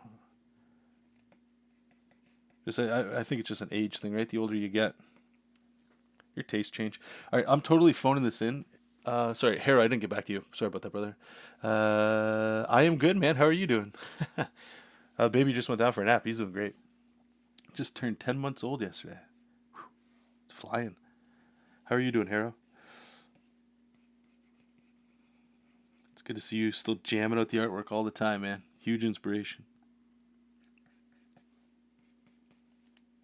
Sorry. So I was just, I was gonna say, I'm phoning in this dog, putting the idea of him back here. I think there's some elaborate design work here. We'll get in there, but there's no. I don't think there's a reason to necessarily show the full dog. Maybe there is. Maybe I'm just being lazy. Probably just being lazy. All right, so go here. His butt. Go there. Maybe we'll get the tail. Maybe coming up. Because the thing is, the dog's got all these like bits and bobs around him, so you really only see pieces of them. So the color is what's really going to sell that. So we'll get in there. We'll do that. Let me just get these doblins in here.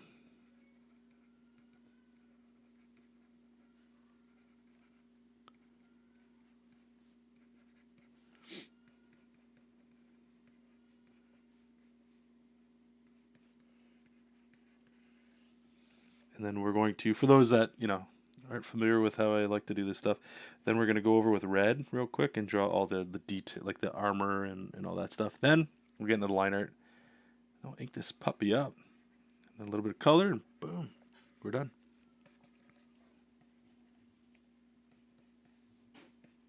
And I'll update you guys on the style stuff too. How many hours in are we already? 2, so most people probably aren't watching this, but for those that are in the chat, I've talked about it in previous streams last week, and I'll just go over it again. Sort of the art direction, trying to maintain in my head going forward here.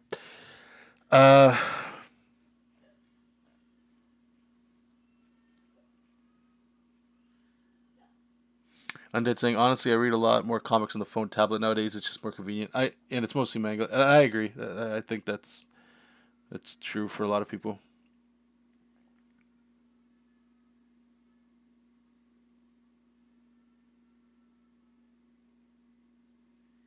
Well, thank you, Hera. I appreciate that, man.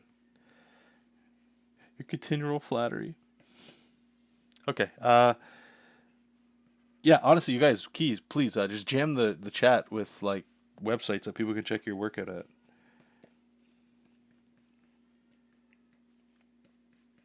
Okay, so if you guys remember, I was struggling, and I mean I still am with style. And one of the things was it's just looking at other artists and seeing what they do, and I feel like I can replicate that. Like working at the day job there, where a lot of it was like trying to mimic other styles and stuff, taught me to approach drawing in a different way, where I could kind of break shapes down to the best of my ability. That and I from that I would learn a lot of stuff like rendering or body shape language, that kind of stuff. So when I look at a lot of comic book artists, I see things where I'm like, man, I could do that. I'd like to add that to my work. What ends up happening is things get lost.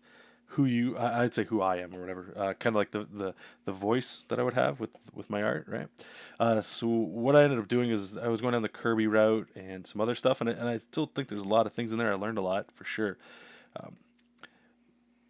but I could never commit to one, especially where like to one that was making or letting me go. Okay, you know what? Stop thinking about it. Just make a project. That was the driving force, and so it was creating this constant friction of well, I can't start anything yet because I still don't know what my style is or my new look, that kind of thing, right? So I was just going back through like looking at all the projects that I've worked on that are done, and just what felt good. What felt good? Can I get in that headspace of like what I was there, what I was doing there, and some of those the newer styles I was fortunate enough to do at the end of last year, and one of them rolled into this year of just what it would look like, what I could imagine it would look like going forward with that style. And there's nothing wrong with it. I still dug it, but it was just like you were still learning in doubt, right? Doubt was always in there, and that doubt was always making me go, okay, well, obviously I'm not there yet. I gotta still figure out what I'm doing. Uh, and it was just more excuses, and all that, right? So I was looking actually back at JESOP. I printed out issue 2, just the inks. It's printed up on my wall. I'm actually probably going to print out a couple more things like that I've been doing since, putting them up there. This is where I'm going to go. It's my normal traditional stuff like that I've always done. Just keep going there because I know like right now you guys are seeing like there's the process, the workflow I have, and I'm very used to it. And I know by doing it, it will allow me to just start hammering stuff out, right? So that's why we're sticking with this. I'm gonna see how I can get a little bit Kirby in there, maybe the Kirby dots and that kind of stuff like that too. I still like that, but like the big sexy anatomy, like I call it that, right? Of doing like this kind of stuff where, like let's say we were inking this guy's arm, we would just go like, something like that. It's quicker, right? You can boom, knock that in, then you can kind of just go, oh yeah, let's get that big fat line in there. Like this kind of stuff. Like I still like it, but I just didn't want to. There's still learning that goes in there, and I know when you're doing a book, you can learn a lot while you're doing a book. It's one of the main reasons to do one. But sadly, it just takes too much. It's gonna take too much time. When all the stress should be just making something. So that's why we decided to go there. Um, Larry's saying lately I've gone back to the Freddie E. Williams method. Yep, it just works, and I agree. I agree. PJ, so I came in late. What are we drawing here? This is a commission for somebody. It's their D&D character. It's a gnome scout, I believe it is. So I was trying to figure out some stuff earlier of how we could draw this dude, like what pose he was doing and all that, and I just figured I would go super classic with this. Just to keep it kind of moving along instead of trying to reinvent the wheel. All right, so he's got actually he's got how somebody else commissioned it, but then he also provided reference to something else. So I'm going to integrate some of this stuff. So we're gonna put some braids in here like that.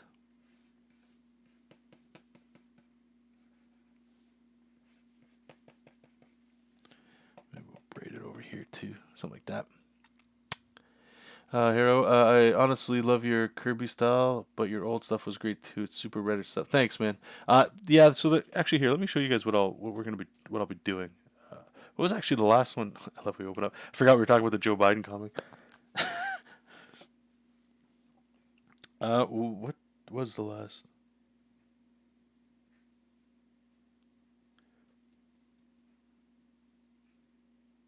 Oh, right. That's what it was. Yeah, so Godslayer. Uh, characters. This was the last one we did during the other stream there. So this will be most likely the direction we're going in. The coloring I might actually change up. I had some thoughts about the '90s comic stuff. I'm probably going to adjust it. But let's just pull this all back actually.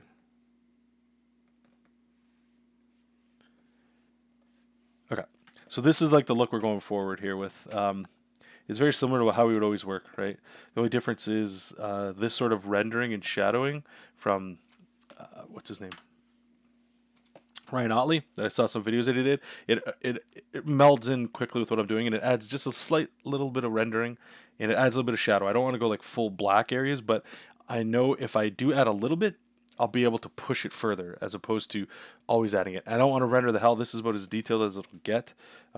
In the rendering I'm doing, I'll just give you guys an example here. So you go monochrome. Forget what I'm using here. I think it's it's dry brush. But if you go light, you see how it gives a little bit of texture in there, right? So I don't know. Let's do this other side. So this kind of stuff I've been painting in the shadows a little bit, or maybe not painting, scribbling them in lightly, as opposed to necessarily filling it in black. And what it does is it lets me get like a more interesting shape, right? And then we just go in with a micron or the dead pixel brush if you guys are used to just doing the way we used to do it. And I'm just doing like waves.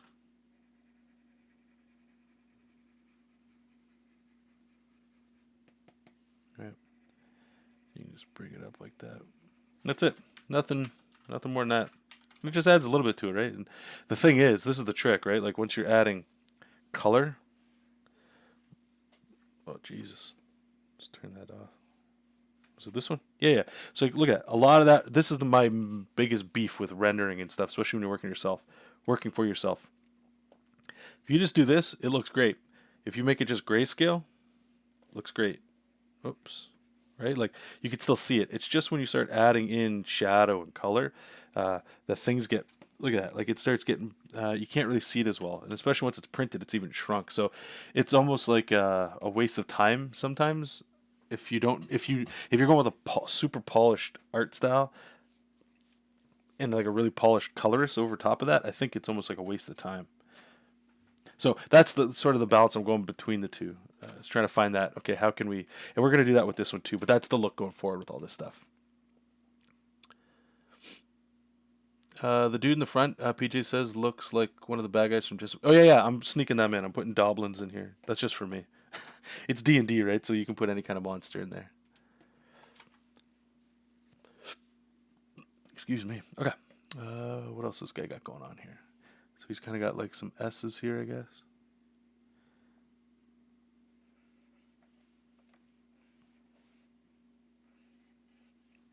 Maybe we'll do something like that.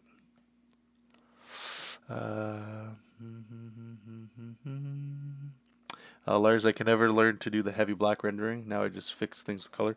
Yeah, if you can't do shadow well, yeah, that's what I was doing with JESOP, man. I was just like leave everything open and just use shadow and colors. That's all you need. Okay, so this guy's got a lot of this anatomy is going to get covered up, by the way, guys.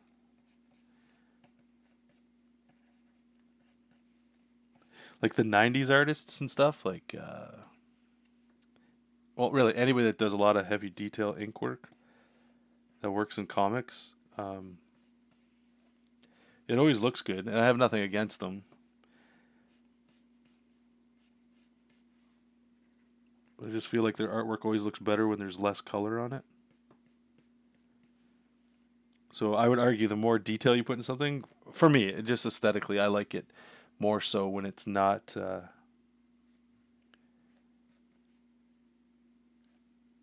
it's got more color, less detail goes a long way.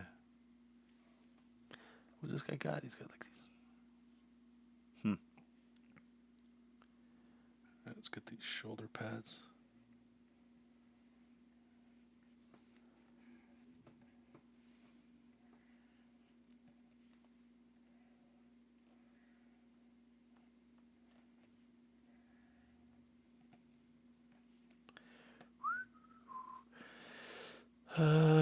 What's that, Hera? How do you like the updates and clip? I gotta be honest with you, man. I don't know.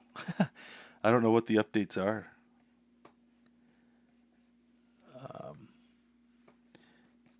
Like working this way with this style here, I don't really like use too many different things. What's been updated? I usually hear more about like the updates from you guys. To be honest with you.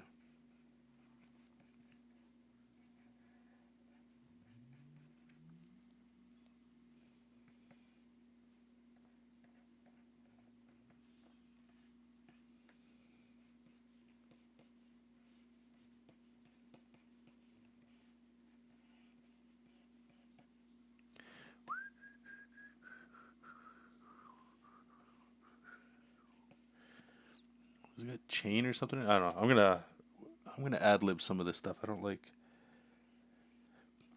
some of the designs this other artist made. Yeah, the studded leather looks good.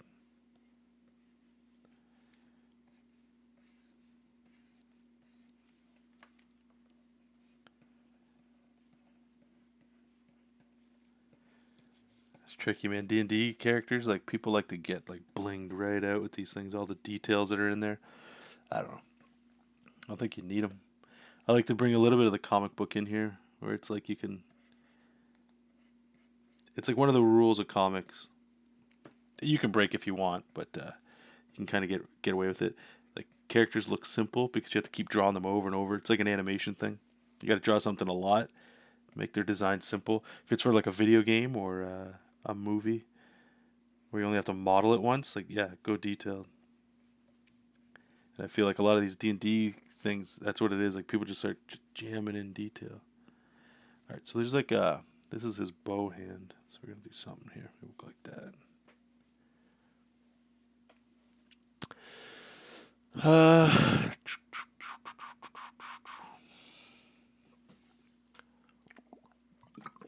icons changed and some things moved. Oh, did they? Yeah, no, I haven't even noticed. Sorry, man. Hope I don't come across as ignorant. Yeah, I hadn't noticed.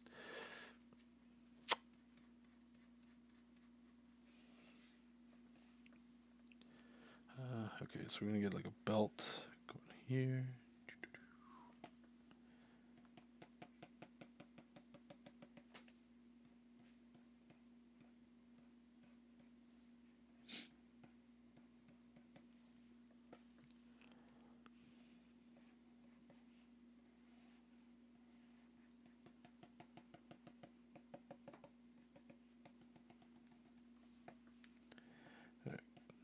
Got to get the big old belts in there too, right? Gotta have belts.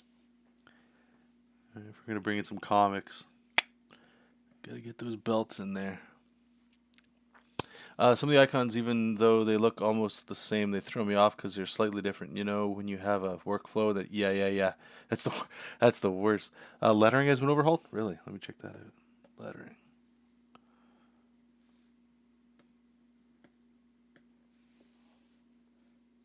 Like it looks the same to me, unless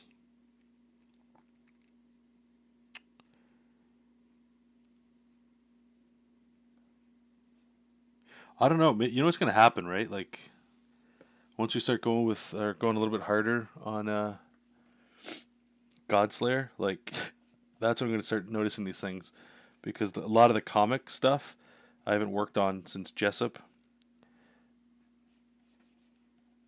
So I'll be like, oh wait, that wasn't that way. What the hell?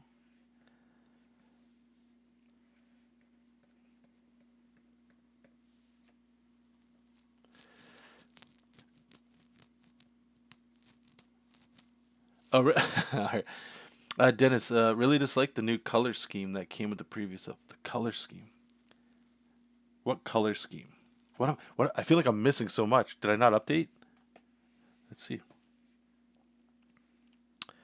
Version information. 1.97? 1.9.7? You guys are telling me all these cool things. I feel like I'm missing out.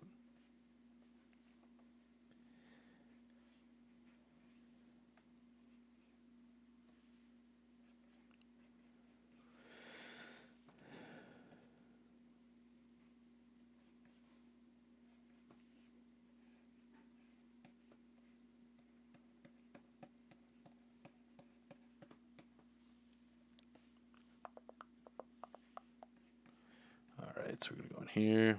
Get this guy some boots.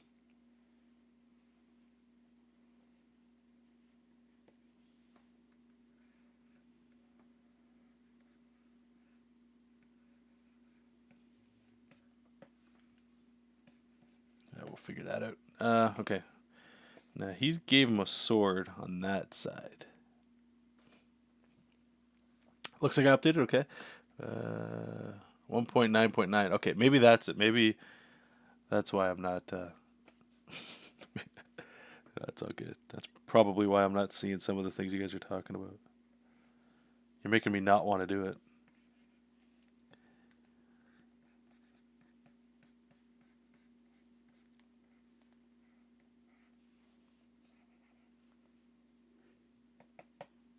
Alright, I'm going to put a little like bedroll or something. Yeah, I won't go over there. Alright, so go here. I'll just lower this so you guys can... I don't know how well this comes through with you for you guys. That's messy as hell. Let's go here. I guess we'll give him the sword here. Kinda.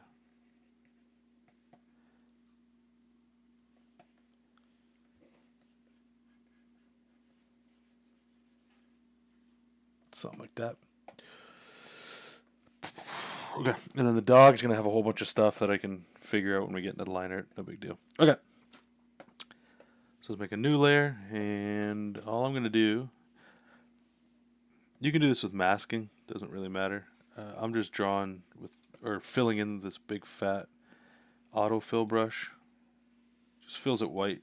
Because what we're going to do is we're going to bring the opacity back so you can see the whole image. But you just want to erase some of this detail so it doesn't just become like a total cluster to look at. You want to save some of it.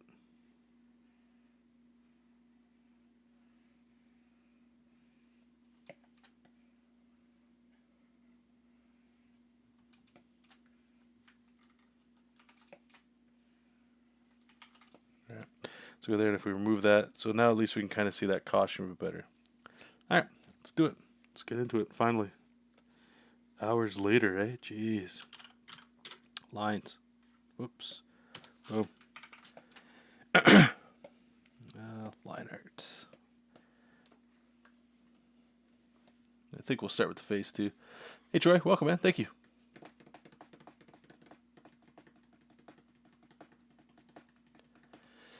I do not think so, PJ. It sucks that you can't click on people and move it along. And find out, like, their profiles and stuff.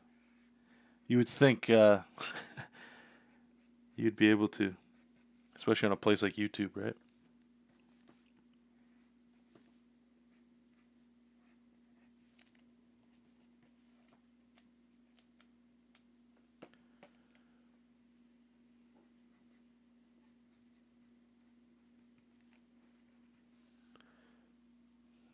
What's that?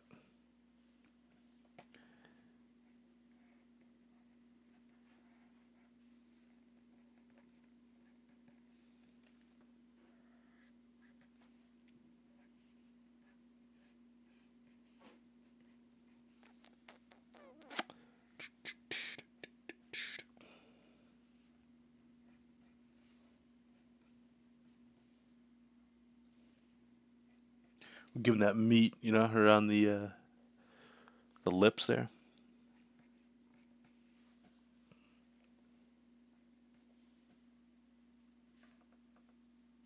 Yeah, that's fine.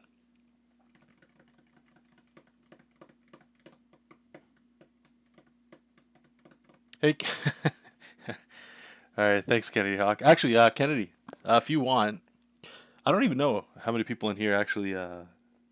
So there's this card game that came out called Marvel Champions, actually.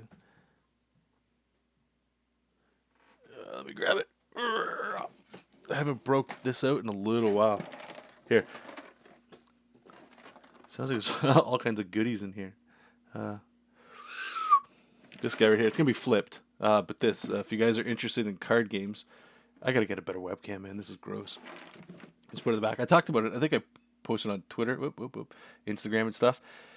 You can play by yourself, which is one of the reasons I got it.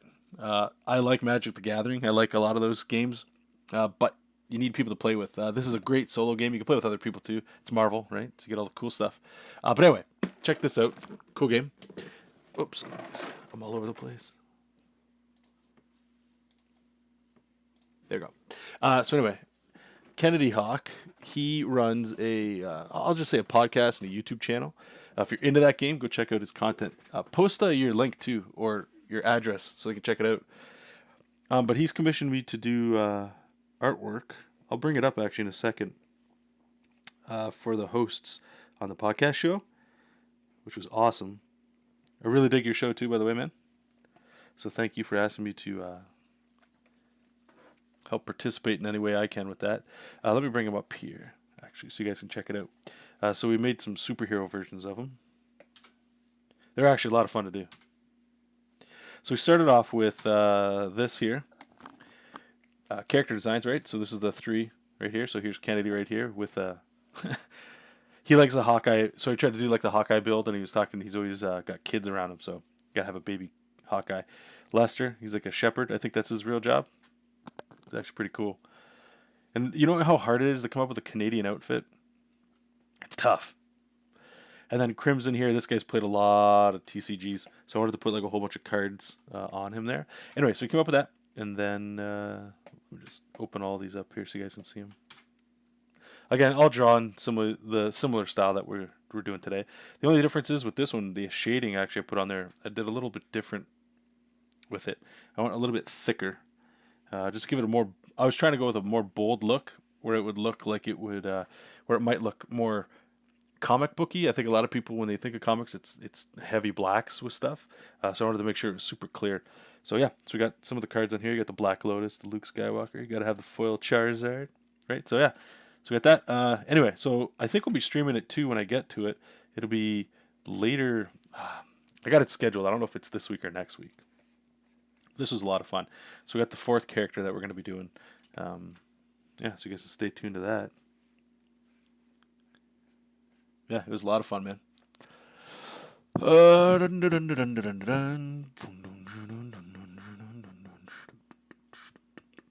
you could do that before, Dennis? Damn. YouTube taking everything away. Actually, Kennedy, now that you're here, if you want, you can let me know. How has the game been going? I kind of drifted off for a bit, man. Like I was playing so much. I still have Thor in shrink wrap. I haven't even taken it out. Rise of the Red Skull looks pretty slick. I think what was I'll say the nail in the coffin, for me anyway, currently was Wrecking Crew. I don't know. It just wasn't fun. The super. That's what I do all the time in real life. On YouTube, I gotta tone it down.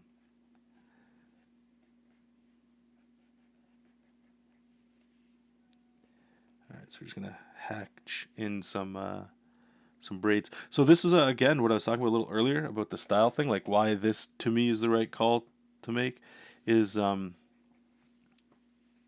I would argue a lot of this line art's pretty nasty. Like if I zoom in, like turn this off so it's clear. Look how jaggy all this. Look at it. Look at this. This is like somebody went like this with the line, like just painted it in, right? But I know where it's gonna go and what. Oops, there you go. Where it's gonna go, and that's okay because I know the end product of this. When I was doing the other stuff, it's a little bit of guesswork of cleaning it up, so it's a little bit slower, you know. Trying to make sure it was like, okay, well, I don't want to make too many mistakes, even at this stage here, when we're doing the Kirby kind of stuff. But when we get into the inking and all that, with this, it just feels a little bit more comfortable because all the mileage, you know, all the years drawn like this. So it's stop being dumb, and try to find the right style, right, and just draw. That's really what it should always be about. It's just draw. And for me, it makes a lot of sense. I need to actually print something off to have on my desk next to the Jessup King artwork there. It's some straight talk motivational stuff to whenever I feel like I'm drifting.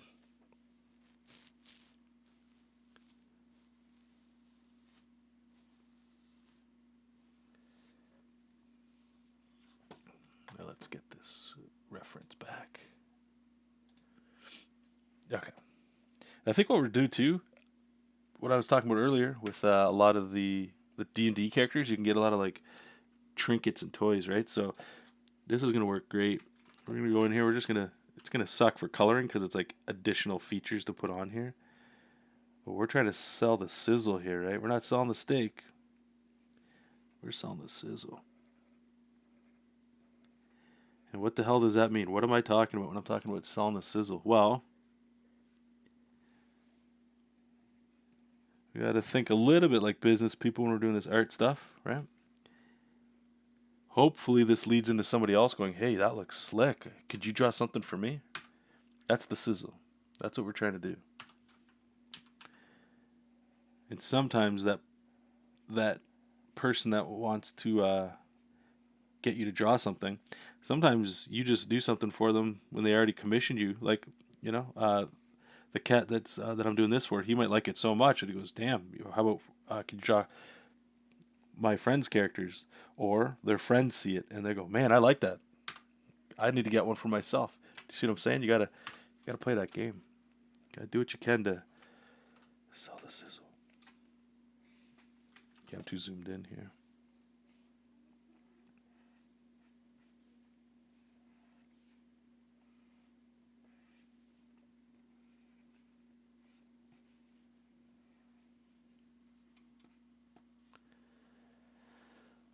What's the pattern on here? Just stripes. There. Little Adam's apple in there.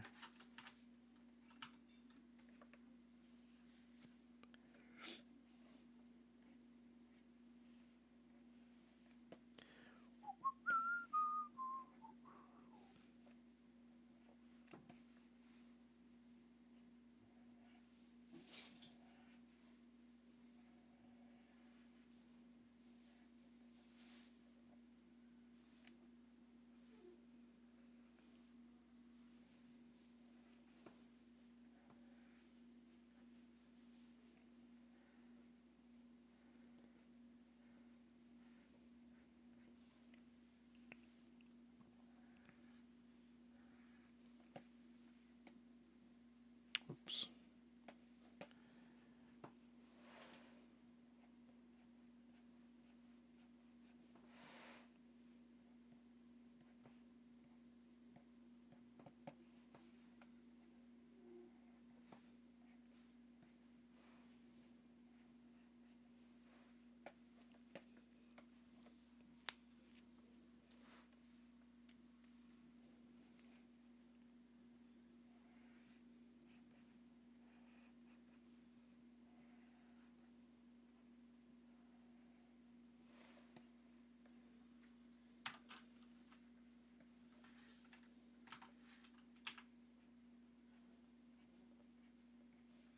Add some stitching.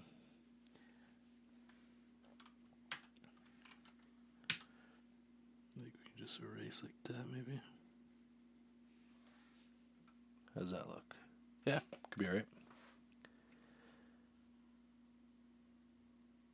Yeah, no problem, man. Thank you. Thanks for popping in.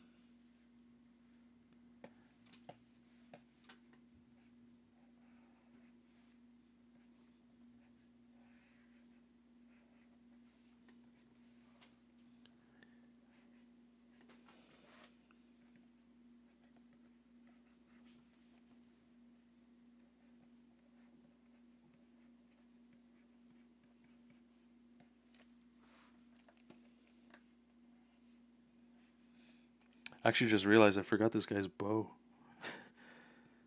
So I have to figure that out before we get to it.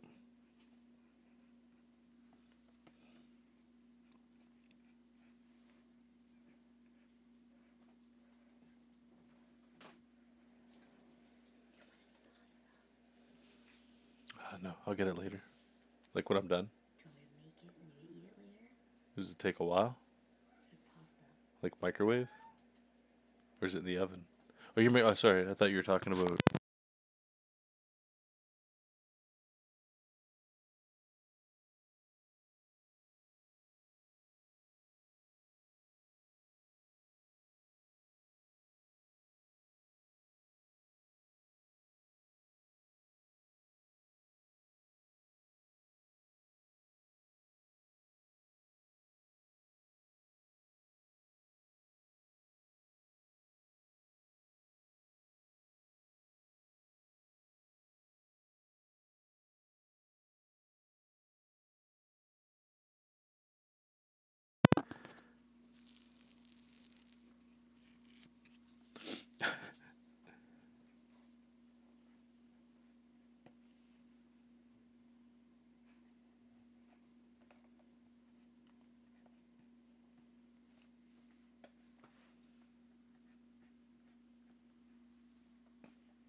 Make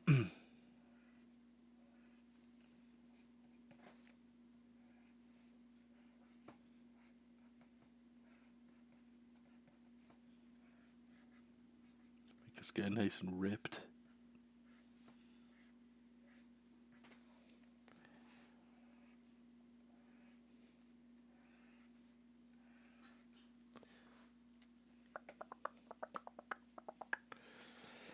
Make his bicep in there.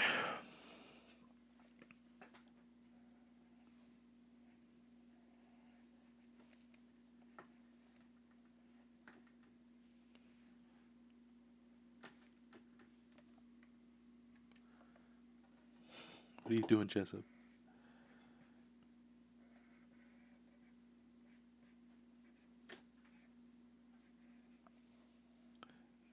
Is everybody in here, huh?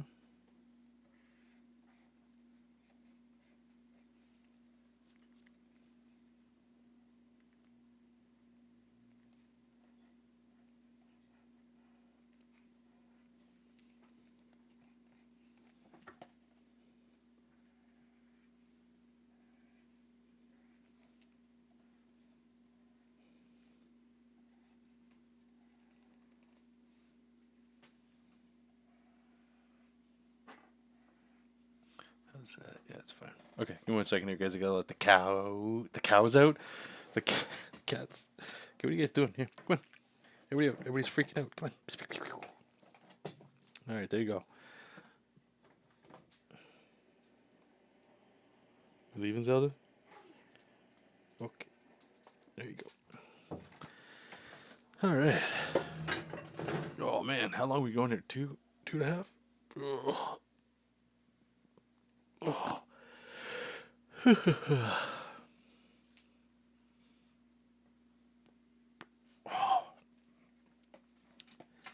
right, let's keep going.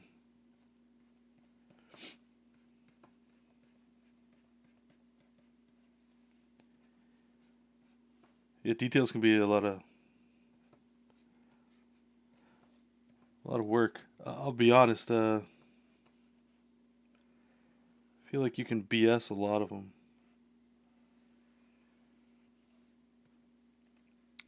Like, well, if you're doing a Freddy kind of method, right? You could just do like for this belt.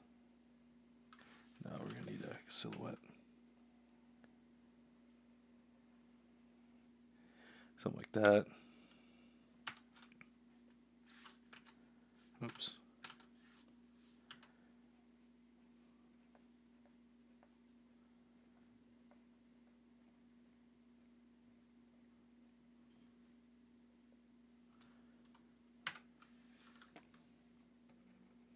Let's erase that. Oops.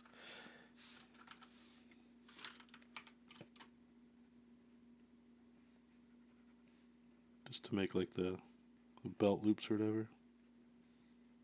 I think a lot of detail work is just find a little sneaky shortcuts. Like when we ink this, we can ink over in white too to clean some of this up where I didn't go far enough over.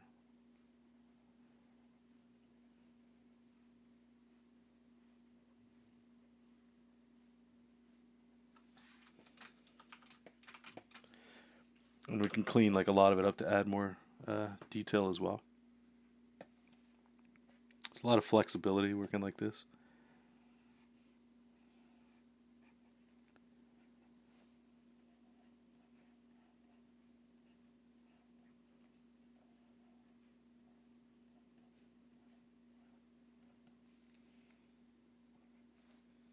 I think actually this guy had, yeah.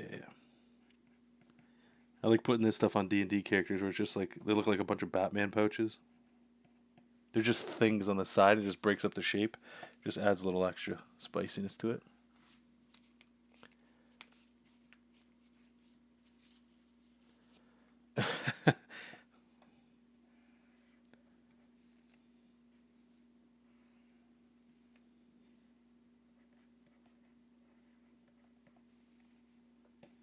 What the hell was this in the back? Is that a sword? Right. Alright, well, I'm going to draw his legs first.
Hey, Raphael, how's it going, man?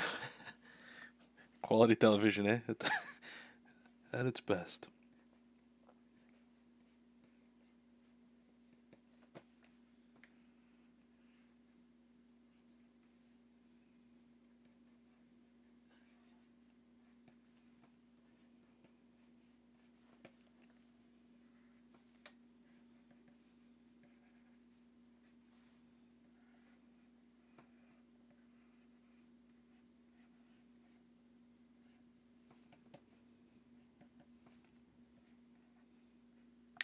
These boots.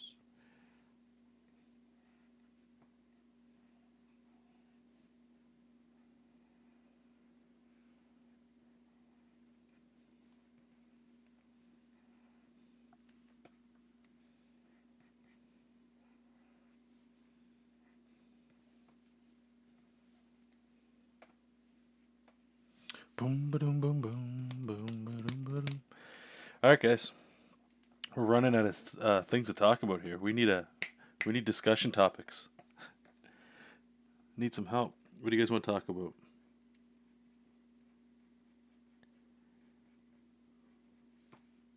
Earlier, and I feel like if I just say Comicsgate, it's like instant discussion. Got to get out of that habit. But we were talking about that earlier, and a lot of cool discussion there, I thought.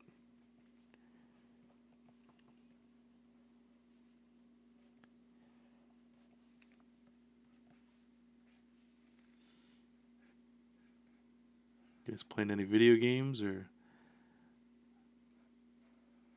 anything like that? I said earlier too, I booted up Final Fantasy VII on the Switch. You know what's really cool about that? One of the reasons I've never replayed Final Fantasy VII is I would say there's a lot of grinding in that game. Just level up materia and stuff like that. And I have seen the new remake, but just can't sit down to play PlayStation, man. PC gaming I can do, but like I don't know. At least the way life is now, Lena likes to relax with TV or a puzzle or something like that. So living room space is limited. But the Switch is great for obvious reasons. But one of the cool things they've added in like these not remakes, but just I guess porting it over to a new system is being able to speed the game up, like the game time. So you can grind and it's like 10 times faster. Like the game actually moves like 10 times faster. So like you can just like plow through grinding and all that. It's actually good. I like it. I played a Bravely Default on 3DS, and that was an awesome game too. And just being able to do other things while level grinding, I think is just I don't know. I really like it. So I'm having a blast with that. I was thinking of once I finish 7, trying to play through Final Fantasy 12. Never really got in, or is it no? Yeah, 12, 12.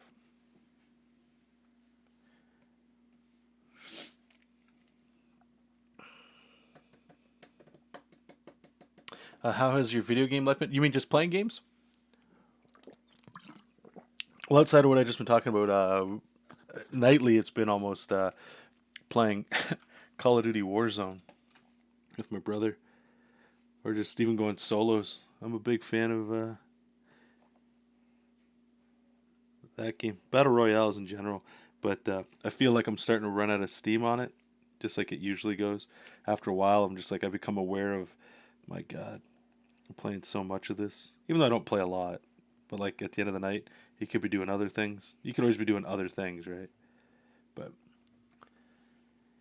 yeah, Call of Duty Warzone's been awesome. Other than that, not too much. Like I said, and I haven't really been back in it. I'm thinking of maybe busting it out sooner than later, but like I'm kind of getting out of the board gaming hobby, and I was in there for a while. There's a lot of really cool things that you can play by yourself. I know playing board games by yourself sounds like the total wackest thing in the world, but like even that Marvel one that I just showed you guys, like it's great. It plays fast and all that kind of stuff. So might I don't know, maybe I'll play something like that again soon. I'm not sure, but not too much, not too much.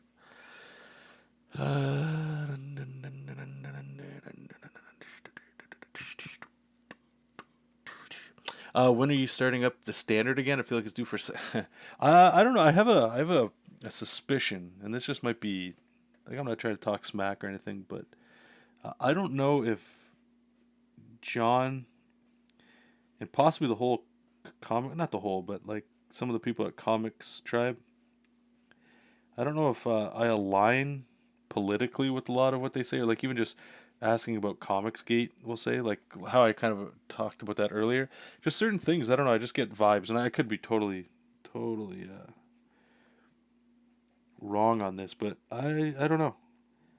I don't think the standard two would ever happen.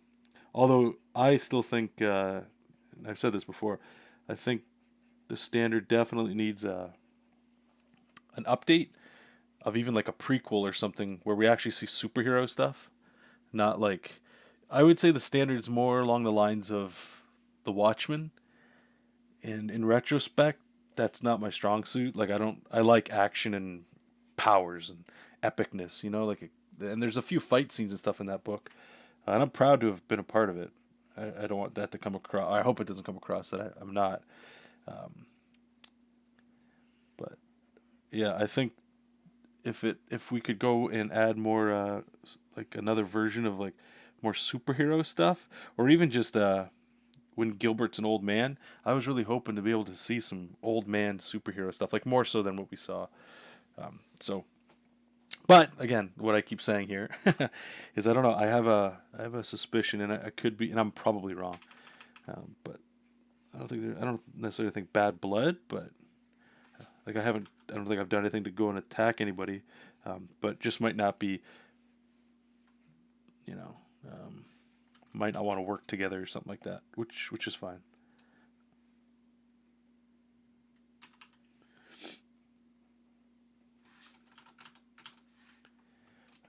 What am I doing here?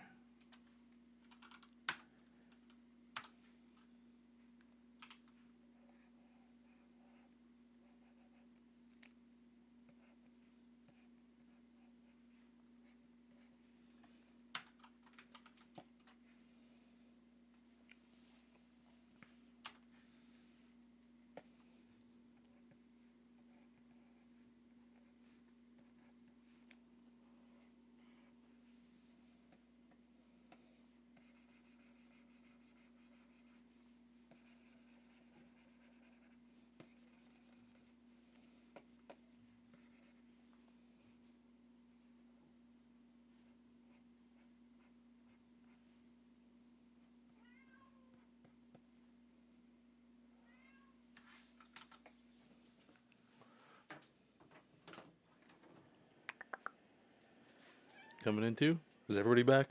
Come on, come on.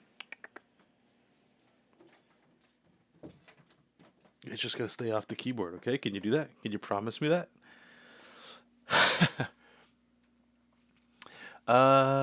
Hero. Yeah. So the next comic I'm working on is Godslayer. It's the combination, if you remember, maybe not, of Castlevania and an old or Castle Dracula, which is a play on a Castlevania comic, mixed with an old story I had called Godslayer. But what's happened over time now is like that's how it started, and now it's turning into its own thing with hints of them. I'm hoping it's a little bit more lighthearted. I don't want to go dark and serious, but kind of what I was talking about before. I'm trying to spin it in a way to turn it kind of in a way where it's a little bit more comic booky, meaning like hopefully have villains that pop in and out in a context of the story kind of thing. So that's what we're working on. It should be coming up. I should be working on it soon, but there will be client stuff mixed in as well. Thank you for asking, my man.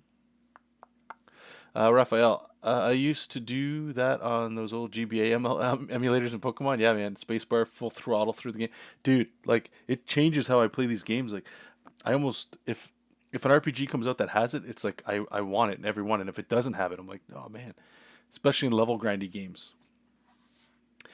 Ben, could you be convinced to do some cloud fan art? Yes, I could. Actually, I think I did. Did I do a cloud drawing at some point? Let me see. Like everybody's had to have done cloud, right?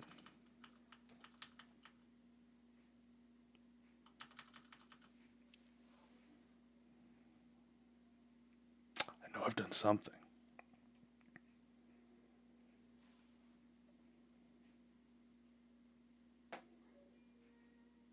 Hmm.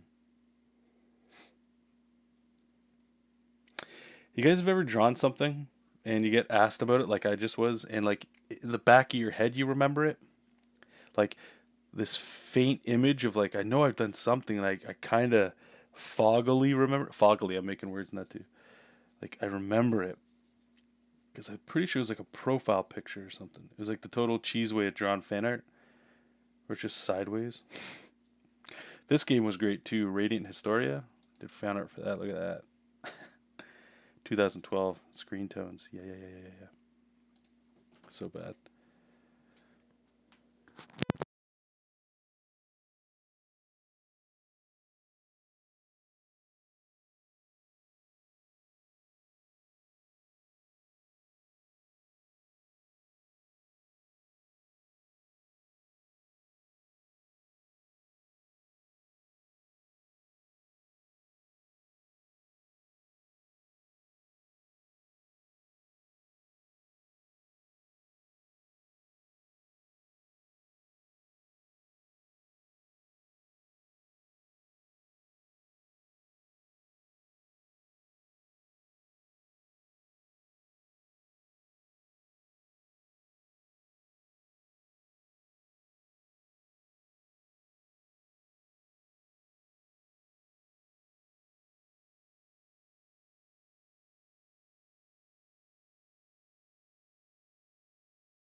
Okay, sorry about that, guys. Got pulled away there.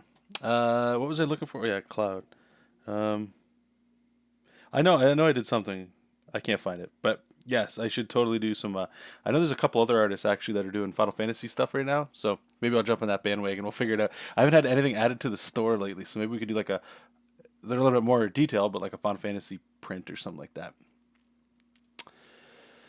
Boom, boom, boom, boom, boom. Boom Studios and Netflix making animated series now. Oh yeah, yep. How long was the standard? How long ago? Oh shit, I don't. Let's see. Art, comics, business, all these comic projects. What was it? The standard.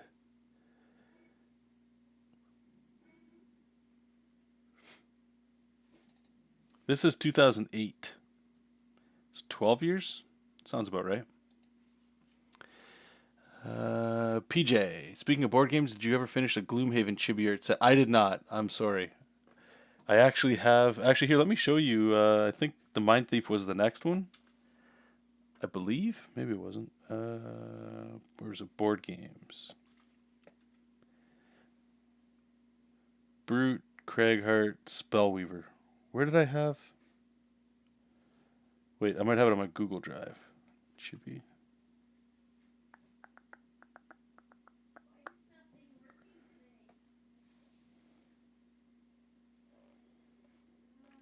I know I did a sketch. See, it's happening again. It's like I don't even know what the hell's going on. I have like chibis in the process there. Like, I just haven't really been doing much chibi work.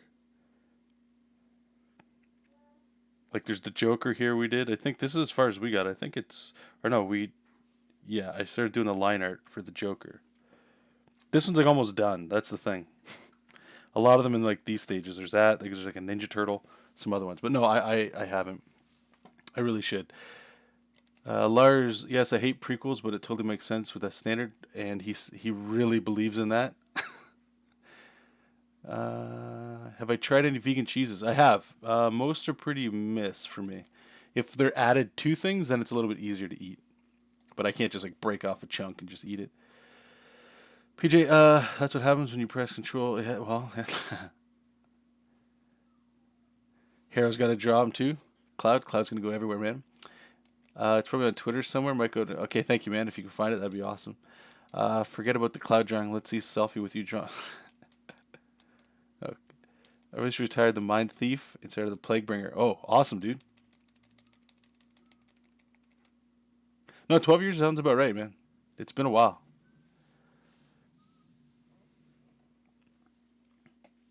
Yeah, I actually stopped doing a lot of the Gloomhaven stuff. Like, I still think it's a great game.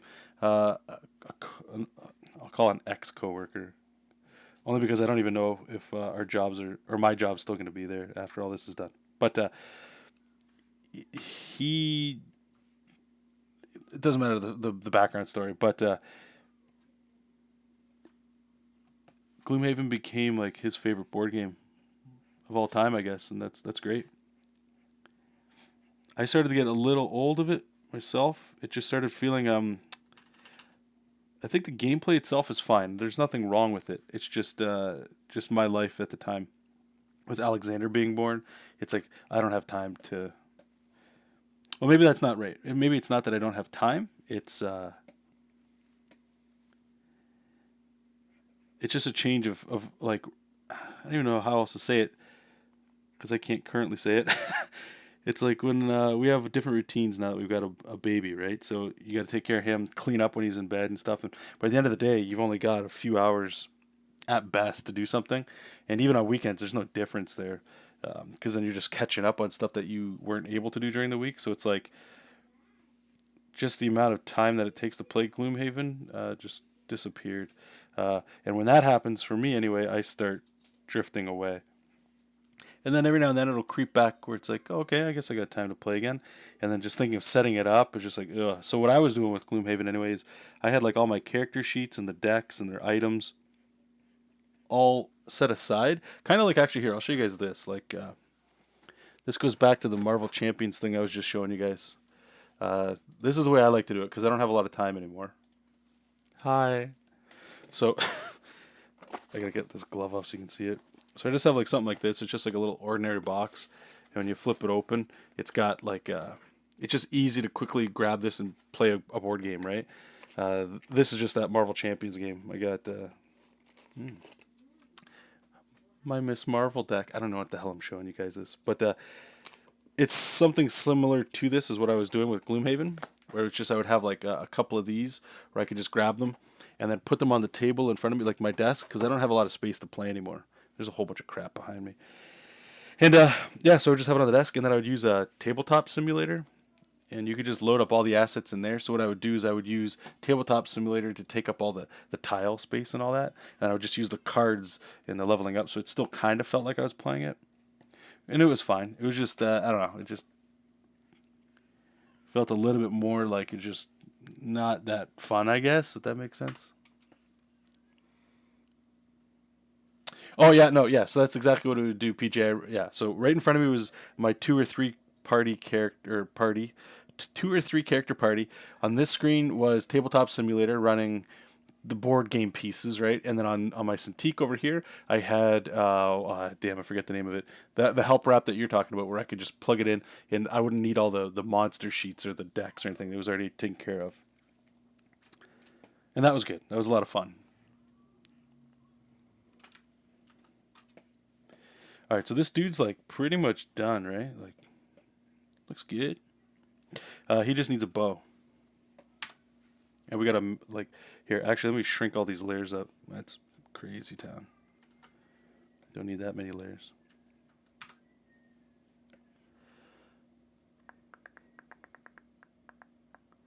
Loving the new. Thanks, man. Appreciate it. Sorry if it's too personal. No, don't worry about it. Did you move? No, no. It's just my. So when Alexander came into the world, we needed more space. Go figure, right?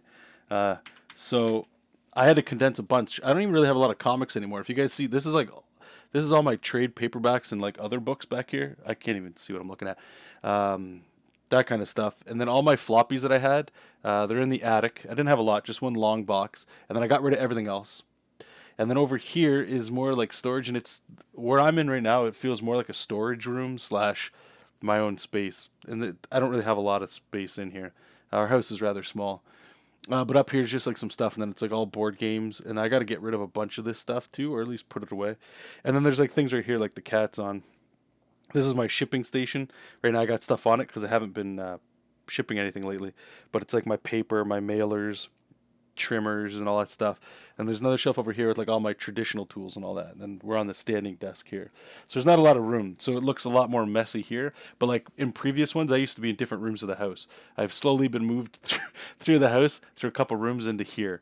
And actually, I think it'll be a month, maybe 2 months now.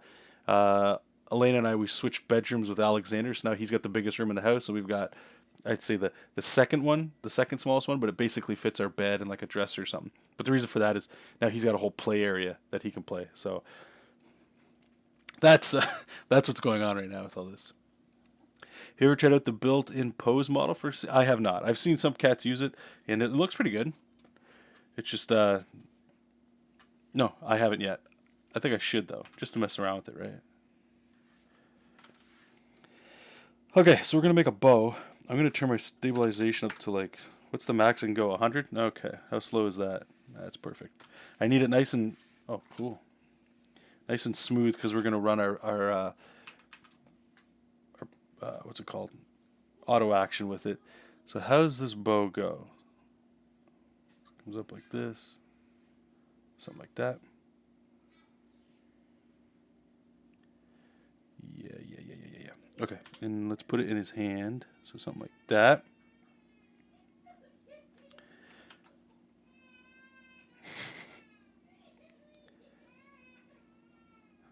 You guys hear him crying in the background? All right, we'll go there with that, and then there's some more funky stuff here. I think we can just kind of BS that, to be honest with you. And yeah, he also needs a quiver. I don't know where the hell the quiver is gonna fit with his bedroll. Maybe I can put it on the other side with all the space over here. We can make a quiver. Whoops.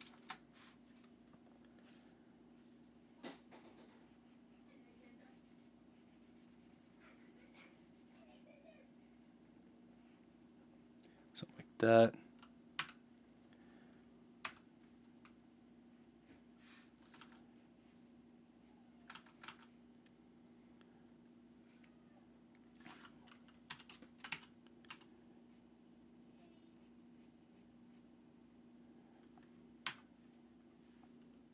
Whoops.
There we go, got a little quiver action there.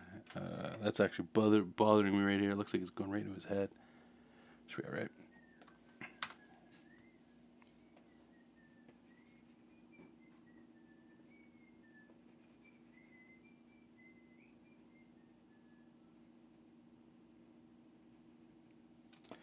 And I'm going to erase it here so it goes behind him.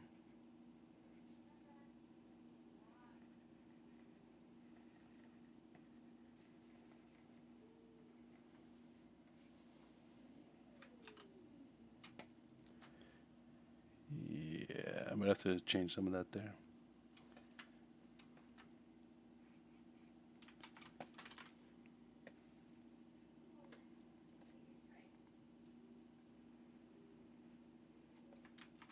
Alright, we're going to put some stuff in here. Alright, let's get this jazzed up here. What else is he? He's kind of got like all this funky stuff on here.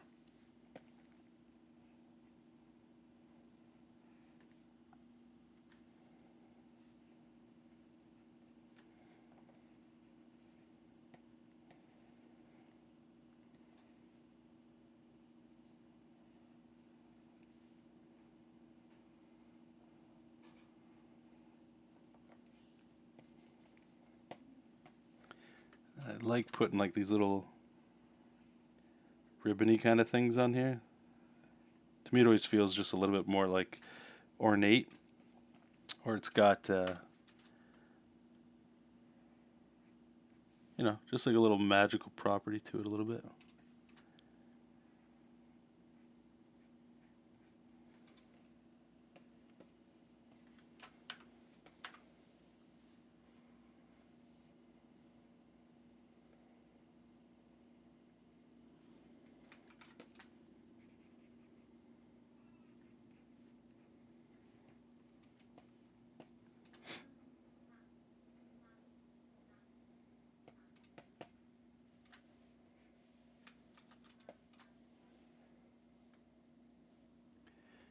Maybe just one's enough. Yeah, two makes it look a little bit. What's that? I'm spoiled to watching you non-live. I just try to fast forward to the. I know. I'm taking forever. I know that's not what you meant, but it's true.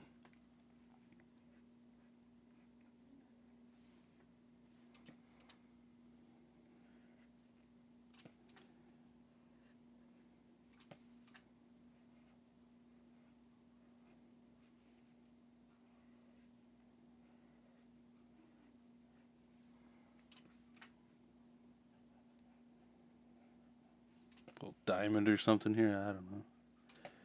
All right, and every bow needs a string. Crop that.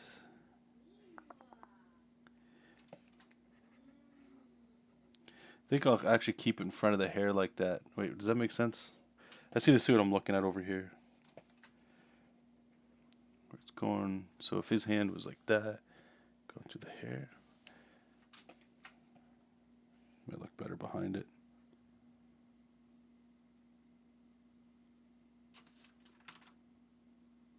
Kind of like in front of it, to be honest. Just adds like a little extra depth to it. How long will I stream for? I'm going to be streaming until, I think, 4. So about 45 more minutes. Unless something happens. Which tends to happen a lot. Alright, so this guy's pretty much done. I don't think I'm missing anything. So what I'm going to do is I'm going to get the contour layer on him. And I usually find once I get the contour layer on people, or on whatever I'm drawing, it just moves it along. Like I can stop noodling with it, you know? Because I can go in here and add a whole bunch of stuff, but one of the benefits of, I would argue, having a second monitor, or at least having a second window open, where you can see the image zoomed out, I think it's easy to forget how much work you have left to do. So if I quickly look over, I'm like, okay, cool, this guy's looking, you know, I think he looks okay. And then I look over, I'm like, oh god, I still got like a whole bunch of art to put places. Like you see how I broke this line up? When I ink, I'm going to do that again. Actually, I don't know how the contour layer is going to work with this string. I'm going to put this string on a separate layer. Let's turn that off.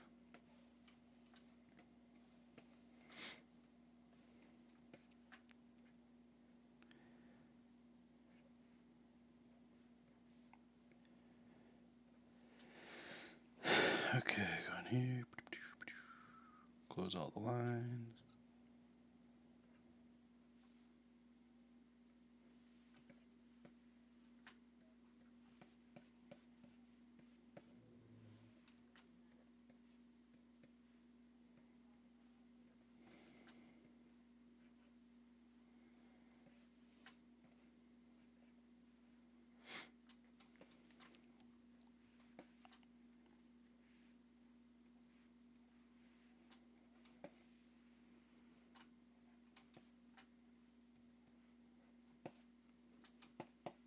Okay, I think we're good.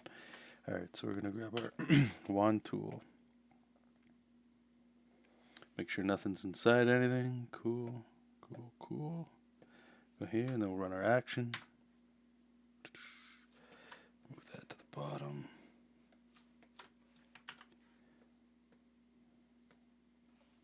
Alright. So those that have no idea what the hell I just did, let me just make a new one. We'll call it Hero. The reason why you do something like this, in this workflow anyway, is now I'm able to move this guy anywhere. So like, right now he feels right, but when I get to inking or something, maybe before we get in inking I wanted him like a little bit more centered or something. Probably won't happen. I'm able to do that, and it also, let me duplicate this. Let's say there was a guy behind him. You see, like it'll block out that shape. So what's cool about this is you don't have to worry necessarily about not making, what's it called? Like usually when you draw normally, you always draw up to characters and stuff like that, and sometimes you want to adjust things so you don't have to redraw things later on down the road, which helps. The other thing is, before we get to inking, once we get all our characters and pieces in there, you can go back to this contour layer, and under effect, you can click border effect, just make it black, and you see how it gets thicker. You can like adjust how thick you want that outline. So it's just a very quick contour line. So things that are closer to you, make it thicker. Further away, get rid of it. And the other thing is you always want to, I recommend always trying to work in indestructible ways, which means I can always go back and just turn these things off if I wanted to adjust it. I'm not like locked. It's not like I just started inking and then going, damn, I wish I could go back to my line art and sort of like fix something. It's already kind of I can go back myself and just adjust it. So that always helps. So I'm just going to turn the hero down a little bit, and then we're going to put the dog behind him. I'll actually turn him red just so it's easier to see. And like I said, the dog's going to be covered up with a lot of things, so I get to cheat a little bit here with him too. I like the string in front of the pigtail. Okay, cool. Okay. At least somebody else is digging it too. Lately, I've begun to draw the contour lines very thick. No, it's a style preference, man. I know, I believe Will, he almost keeps them very thin. I think it's just more of a preference thing. It's art, right? So, really whatever you want to do.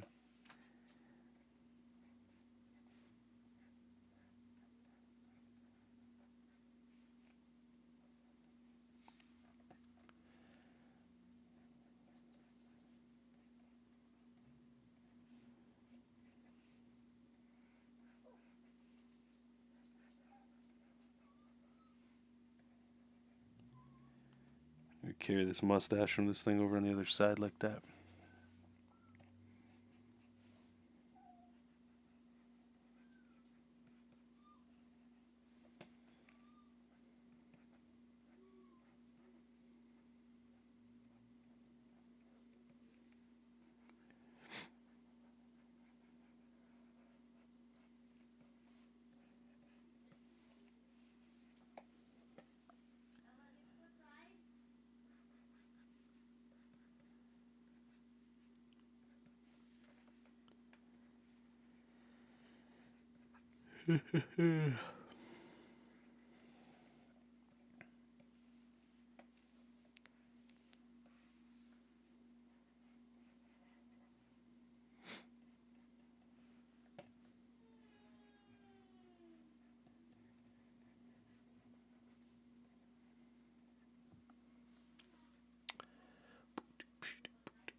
Ben, of all of your original characters, which one would you consider your favorite?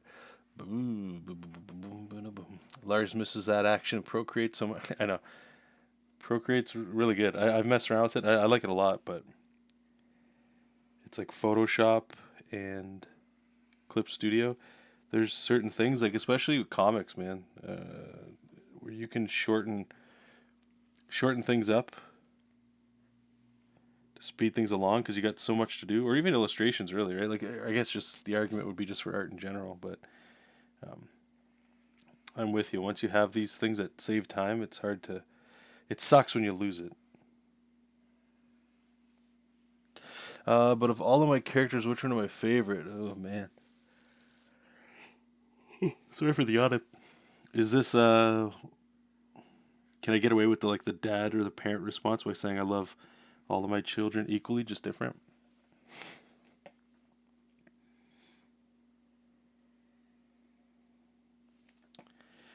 I think the answer though is like right now. I guess it would be Jessup, just because he's the only one that's in my head that I was able to get on paper in some way. So it's like it's actually real. You know what I mean? Godslayer will be working on that, so Alisander will be out there for people to see, and they might jive with that. But I can't really make a solid argument for which characters I've made that I like the most, when most haven't even been like introduced in a story sense. And a lot of the times I don't even really know which ones are which, like which ones I like in that until they've been in a story or something. Because it's cool to have like designs that you draw and that kind of stuff. But without the context of the character themselves, it's hard to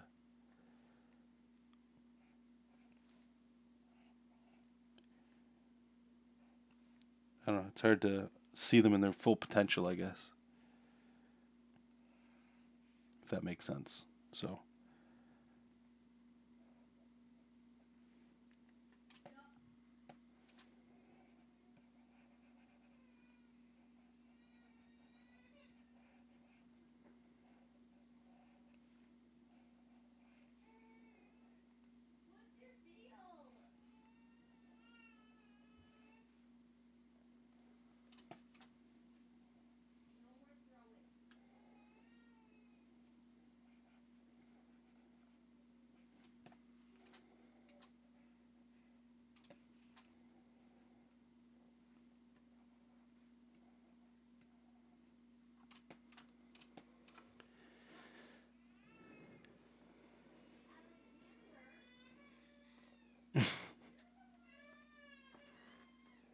oh, I do change my mind every month. Don't you worry about that.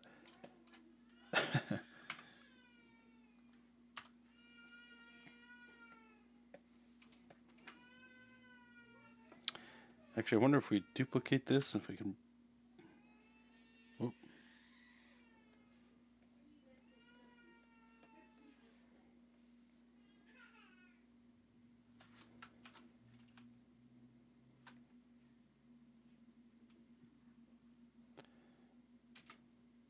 no, that won't work. Okay.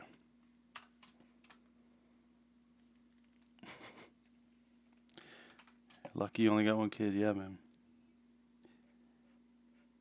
Do you ever wish you had more than one?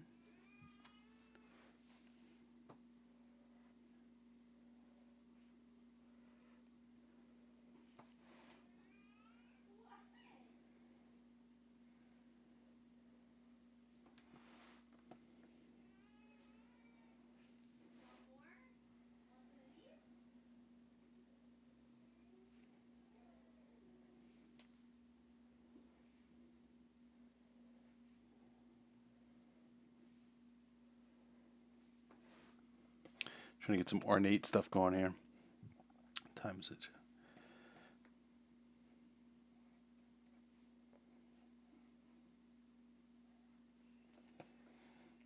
Oh, for sure. Okay.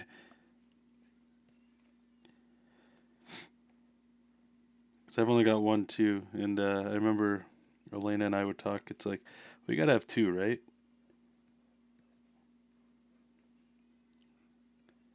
So we've got like somebody to grow up with and all that kind of stuff or whatever. But so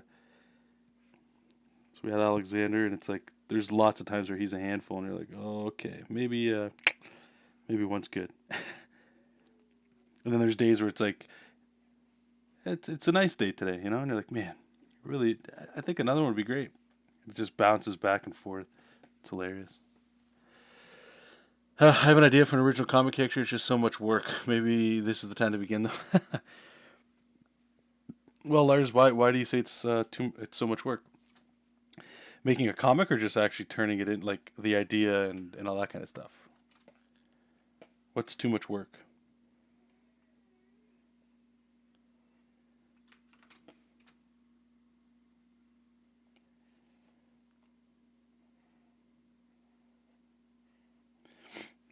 While I wait for your reply, yeah, like for me, and I think you were here when I was saying it, especially now with everybody, pretty much forced to stay inside, sadly. Um, it's like if you're a creative and you've had an idea of something to make or work on, I think now it's almost like a blessing in disguise. It's now you've got time to actually do it. You don't have a day job to go to. I mean, I know I understand that could be horrible,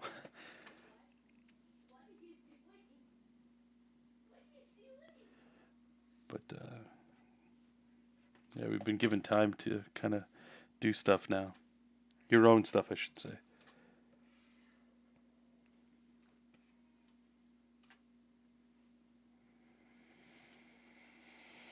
Hmm. Yawning up a storm over here, guys. Jeez. All right, so that side of his head's done.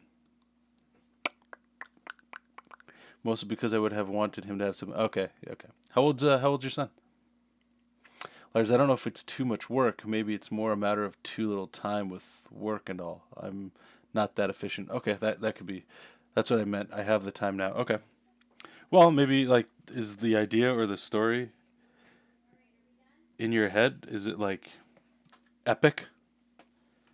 Are you imagining like a gigantic book, a gigantic project?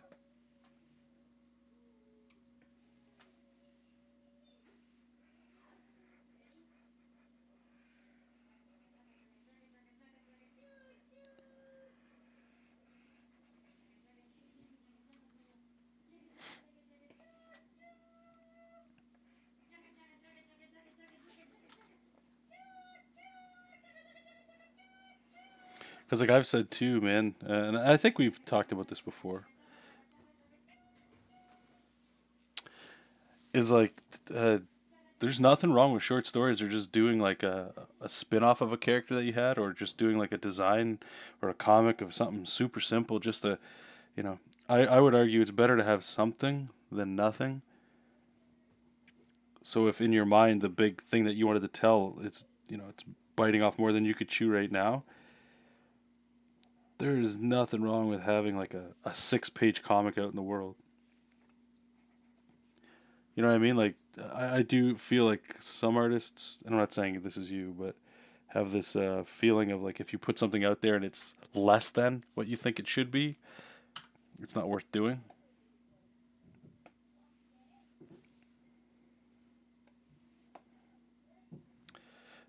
What the hell happened here? Okay, so we need to go like that. So I want to show you guys something here too, the way that this works. Look at this dog. It's all wacky. It's all like chunky pieces, like puzzle pieces. So the reason they're weird shapes is because I know this is behind the character, right? But I can still make my selection here. And we're going to run our action to turn it into a knockout layer and a KO layer, right? So when we have our guy in front, right, so all the pieces you need are still shown, but I can still kind of move them and get some flexibility. You can do the same thing with the dog, right? Like I can kind of move them around.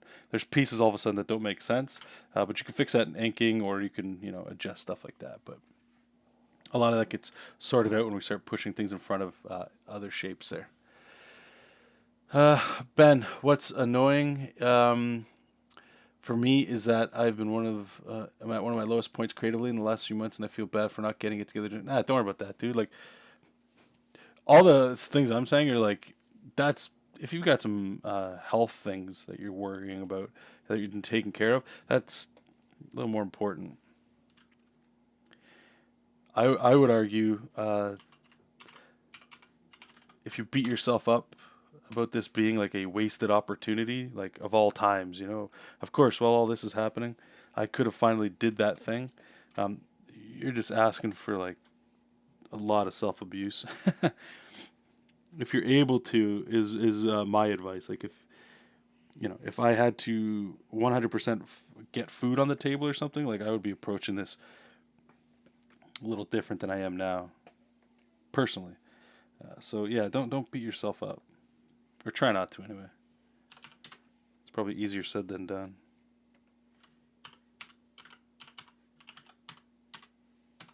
Whoops.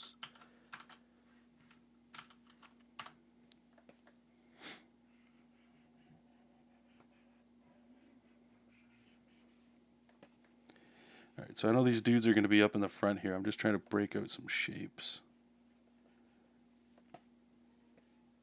And a lot of the inking, I'll be fixing some of these, not fixing, but adding, more rocky detail and stuff like that.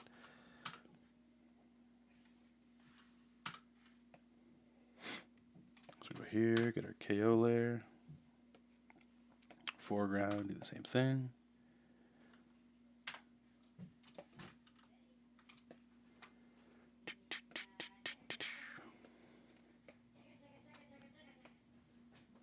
Okay.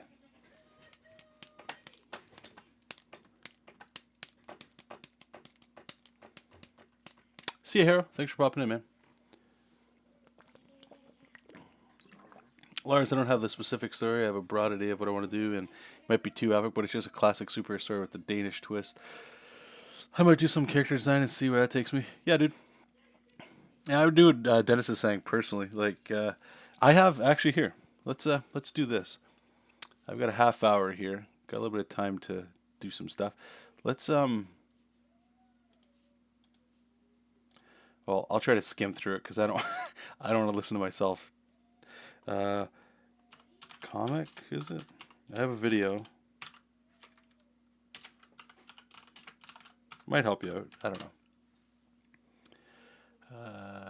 Let me see if I can find it here. 1 second.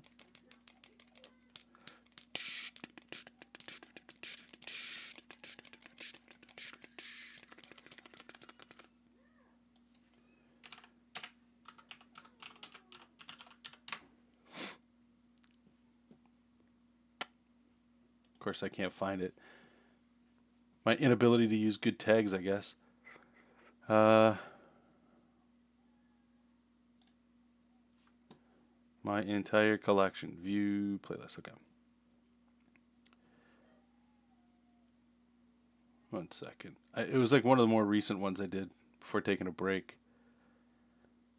It was a start your comic now or today or something. You know that motivational crap nobody wants to hear? Where is it?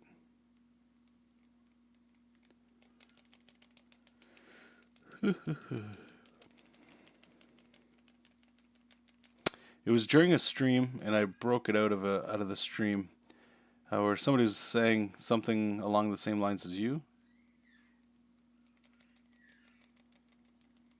and I was trying to show how quickly you can just make a comic And the thing is, like, even with what you were just saying, you could take a very quick idea you had and maybe pick a character or something from there and just a situation to put them in. Dang, it's really this hard to find content, eh? Come on, John.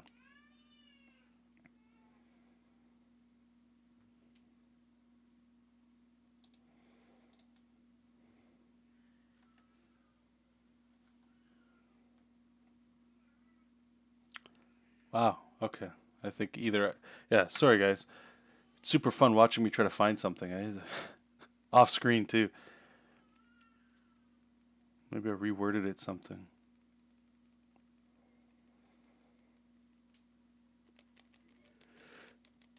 Oh.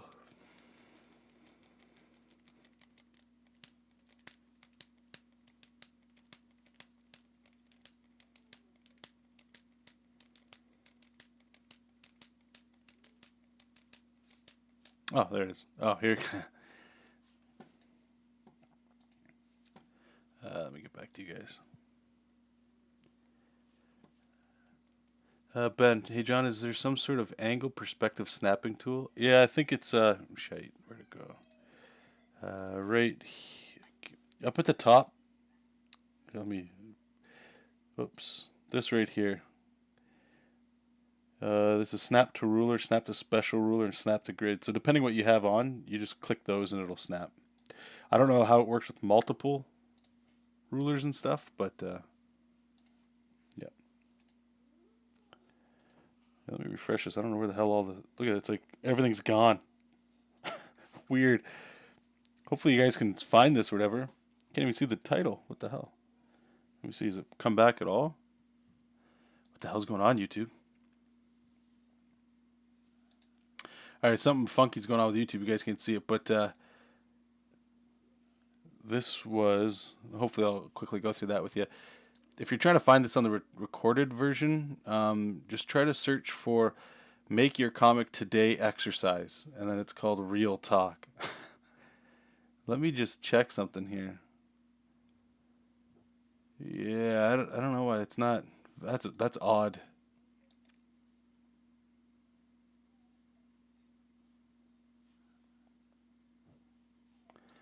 There we go. Okay. I think it just had to load. Let me bring it in here. So yeah, so you can see it right here, okay? May 1st, 2017. Just gotta make sure it's public. Sometimes this doesn't happen. Can you actually, let me see if I can get the audio in here. Highlights, Oh God, here we go. Okay, so, all right, so I'm gonna skip through just to kind of what's going on there. Hopefully this will help you out here. we talked about this. I have no idea when is wrong. So the end is, what is it you're trying to say? And try to keep this super simple, like a belief. Okay, so I remember. Remember the note cards I was talking about? Like, so whatever your idea was. So let's just say it's bad guy loses. So the beginning here, at the end, these are the three plot points. So beginning, middle, and end on like a note card. The end would be hero defeats villain. The beginning is the opposite of that. So maybe it's villain unleashes star-killing gun on the universe. Well, what's the middle? The middle is the transition between the two. So maybe hero figures out a way, or maybe it's just even simple. Hero fights villain, and then the end would be villain's defeated, right? So the next step you do from there. What did I do here? Okay, here we go. So thief arrested. The opposite is the thief steals. The middle is the hero shows up. That's the transition that gets there. The next thing you do is this is what I did, and this is where it gets into math, I guess. Is determine how many pages you want to do. I just put 8 pages because 8 page you could do like a mini comic with that. Just to show you. I don't have it here, but if you got an 8.5 by 11 piece of paper, like a piece of printed paper, and fold it in half, that's 4 pages. So if you were just to do 2 of those, that's 8 pages, and then you can make a cover, and you could give this to people. You could put a staple in it. It could be done. You could actually print it at home and have a comic book that you've made. So it's very easy, and you could put anything. So I just put 8 pages. Then the next thing I do is I try to break it down into how many pages is each one of these plot beats or plot points, whatever you want to use here, right? So 8 pages. And the way I always remember is just divide that in half, whatever your page count is. So 4 and 4. So half of one of those, and I know this is all over the place, but half, so 4 pages, that's all of your middle. So your middle plot point is now 4 pages. That divvies up 4 additional pages to be divided up in between the beginning and the end. So think of it like when you're watching a movie. Usually the first little bit is, let's say you watch an hour movie, right? Or an hour and a half movie. 15 minutes is probably the beginning of the movie, setting up the characters and what the world is, and then something happens, and then the hero has to do something. An hour is the journey, the things, the actual movie, right? And then the last 15 minutes is the resolution. So that's what I remember reading when you're writing screenplays and stuff. So it's a very condensed intro, thicker middle, and then a condensed ending. And you can play around with that. If you wanted like a super quick intro, right, that's only like 10 minutes, then that gives you an extra 5 minutes to put at the end. So that could be 20 minutes for an ending, so a little more dragged out, that kind of thing. So to keep it super, super simple, what you can do is if it's 8 pages, break it divide it in half, so you have 4 and 4. 4 pages is the middle, your middle plot point, so hero shows up, whatever you're going to do there. And then just do 2 and 2. 2 pages for the beginning, showing the thief doing something, all about the thief, the hero doesn't show up at all. And then the last 2 points is the thief was arrested. So 2 pages there of whatever you want to do. And that's all you got to do. That's your 8 pages ready to go. Then the next thing you do, I'm pretty sure that's what I was doing here, is so now you got your plot points, which is your story. The next thing you do is, what do you need? You need to gather reference and or do character design. So now that we know these plot beats, we're like, okay, we're going to need a superhero or a hero. There he is. And we need a villain. There's your villain. That's it. And the next thing you do is, I think I don't talk about anything else. Just me running my mouth like usual, like I'm doing now. But then the next thing you do is when I say gather reference, all I mean is just look online for like maybe take a couple pictures you see of like New York City or city streets, that kind of thing. And then just draw that. Draw 2 pages of this and that. You don't have to worry. You could even write a script if you prefer to do it. It is only 8 pages. It's not, you're not doing a whole big thing. But at the end of all that, it's going to teach you how to make a comic book.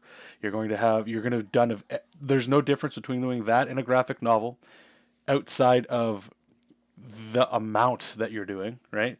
Again, you could do 4 pages. You could do 3. I'd say 3 would be the minimum that you want to go. That way each plot point has a page. That's all you got to do. And you can just do it for yourself and you can print it out. Literally everything. Thumbnails, character design, inking, printing, stapling. Make a cover, wrap it on there, staple that. Try to sell that to somebody for 50 cents or $1. That's the entire process of making a book. So the reason I did that video while I'm bringing it up now is like I'm hoping it just sort of takes the scariness out of it. It'll probably take out the epic, and I think a lot of artists have this one feeling, I do too, where it's like, yeah, but I want to make something cool. I want to make something that people go like, oh, that, you know how sick that would, do you like, all the stuff you like? Let's just take Dragon Ball, growing up with Dragon Ball or Final Fantasy or any games and stuff. It's all like, you have nostalgia for that, and you want the things you make to give the same weight to other things, to other people, and that's very hard. And I think if you set out for that, then you'll never start. The intimidation level is just through the roof. At least it was for me. Anyway, I hope that helps. That was probably all over the place. I should probably, I've been thinking about this. Since a lot of people like to watch process and that, is do literally what I just said, like as I was talking about in that video, so you guys can see how that turns out. Because even with all that explanation, I'm going to open these guys' eyes so we can make them pale so they look like they died with their eyes open. Yeah.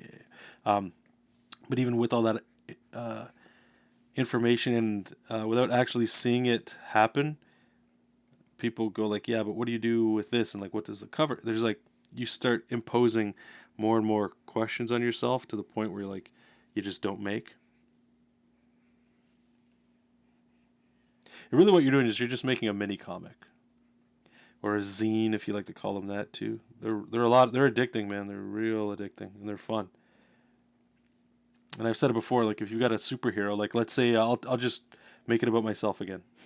So Alessander here with Godslayer, I could just do, okay, off the top of my head, the guy hunts demons, so I'm just going to do an 8-page demon hunting story. And at the end of it, I'm not trying to win awards. I'm not trying to wow people with my writing prowess or my amazing art. It's a learning. You could do that with those things. I'm not saying they can't be done. But if you're having trouble starting, I think that's a good way of approaching it.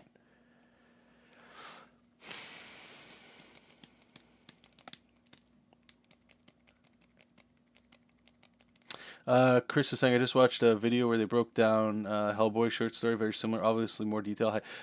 Jake Parker's video, yeah, it definitely helps. Yep. Thanks, Jared. Definitely help with the structure now. I just need to sort out the different plot points, ideas I have. I guess I still need to scale down. No, and now that you're saying this, I feel like we've talked about this before, and I'm just gonna say this for other people too. Like, don't scale down your stories. Like in your head, if you have an epic, just put it on hold until that confidence comes back, or something will supercharge you to start it. And I'm only saying this because I feel this way. Like, a lot of the times I don't start things because I'm like, man, the scope. You haven't figured everything out, and there's like a lot of ideas there, right? And the thought of doing something lighter or something feels like it's less, like it's not as, like it's just a distraction. Like, if I'm going to do this 8-page mini comic, why? I may as well just start. That could have been 8 pages towards my epic, or whatever, right? But arguably, it's kind of like an exercise, at least the way I've heard it too, right? Like, if you can't even go on daily walks, it's going to be very hard for you to agree and discipline and force yourself to go to the gym every single day. Unless you've got, and I'm talking, this is just to do with you, not like external sources of inspiration and motivation. Let's just make a piece of your grand story, like take out a cool scene and say, yeah, exactly. Yep. Because the goal of what we're trying to do here, or at least what I'm trying to present here, and it's not just for Lars, it's for anybody. Lars is a great example here because he's going through it, is not only do you get you'll get the exact same feeling of completing it as you do with a graphic novel. I can promise you that. But it gets it out of your system. It shows you're able to actually do it, and the mystery of everything is kind of like taken away. The intimidation of making a comic is gone. It just doesn't exist. Once you make your first comic. And like I said, if you got the cojones to try to sell that comic to people, then we're talking. Now you're going full circle.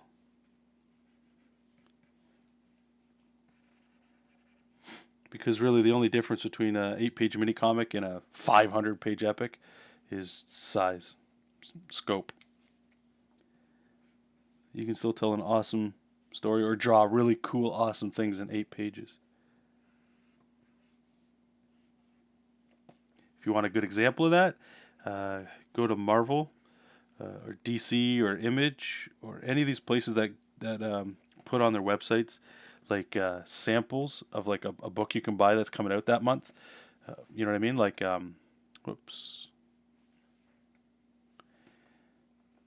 most of these comic places, like, they'll go, okay, well, X-Men's coming out this month. Here's 3 to 5 pages of the book. Pre-order now. That's really all you're doing, right?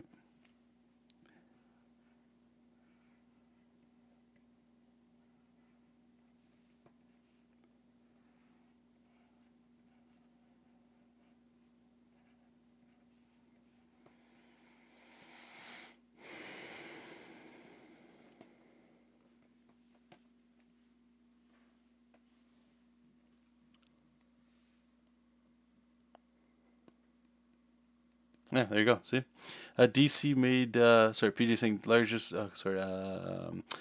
Largest saying DC made some comics a couple years ago where they made some origin stories for a lot of their heroes that were about 5 pages and so, and that might be. Yeah. There you go. Boom, done, solved. You're done. That's all you need to do.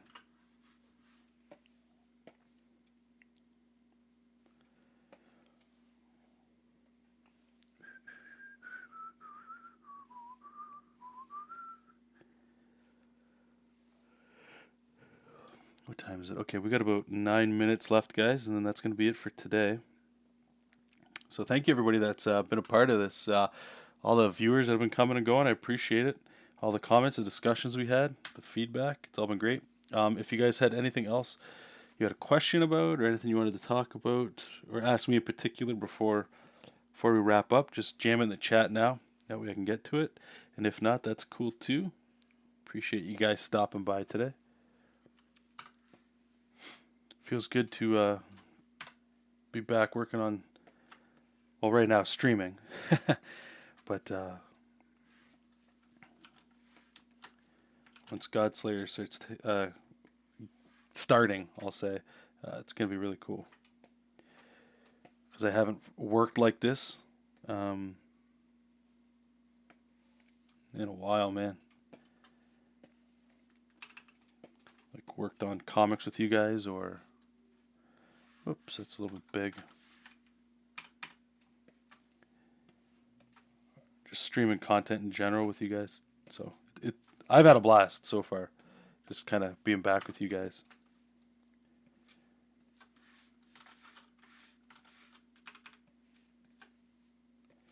Just adding arrows into these guys because they're toast.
I just realized where I put that arrow, the guy got shot in the ear. Yeah, I don't know why I find that funny. Yeah, it's fine. Put it there like that.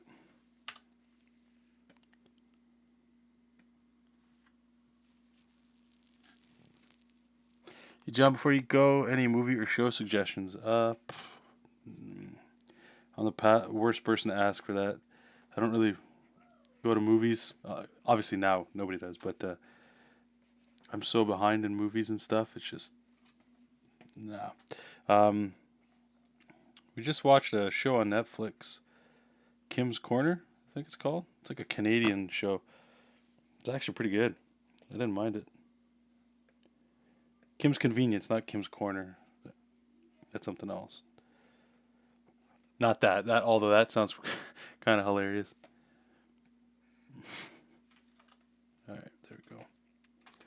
All right, so let's just put this together here. I guess we'll finish up with the line art. So put all that there.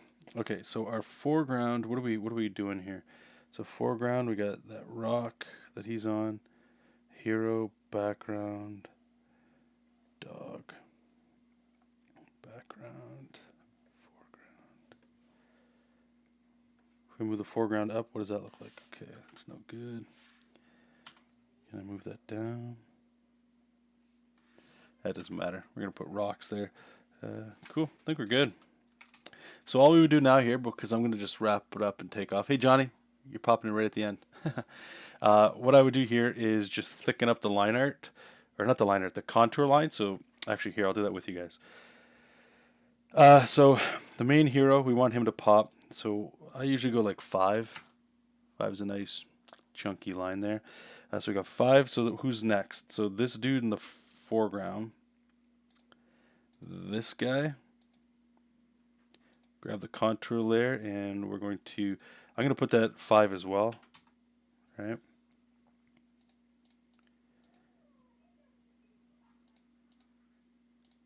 And we're going to have to adjust some of this up. So I'm going to fix the arrows when I go to inking. This other dude that's on the ground, I think 5 makes sense for him too. Let me just see what that looks like. Yeah, actually, you know what? Let's go to 4. Just something a little smaller so that your eye maybe doesn't get pulled there. And then the dog, I mean, I could leave it, but I always like adding contour layers. So I'm going to go ahead and add like, I don't know, 2? Yeah, just something like that. Just so that, again, the main hero here is pulled off front here. So this would be all I would do. And so what I'm going to do is just take that whole lines layer, duplicate it, and I'm going to rename it to inks. Whoops. S. Okay. And then I just grab all the layers here and I merge them together. So now it's just a white piece of paper, right? So you go up to here, edit, convert brightness to opacity. And what that does is it just turns it so now just the line art is on that layer. So you can see what I'm talking about. You could go ahead and change the color, right?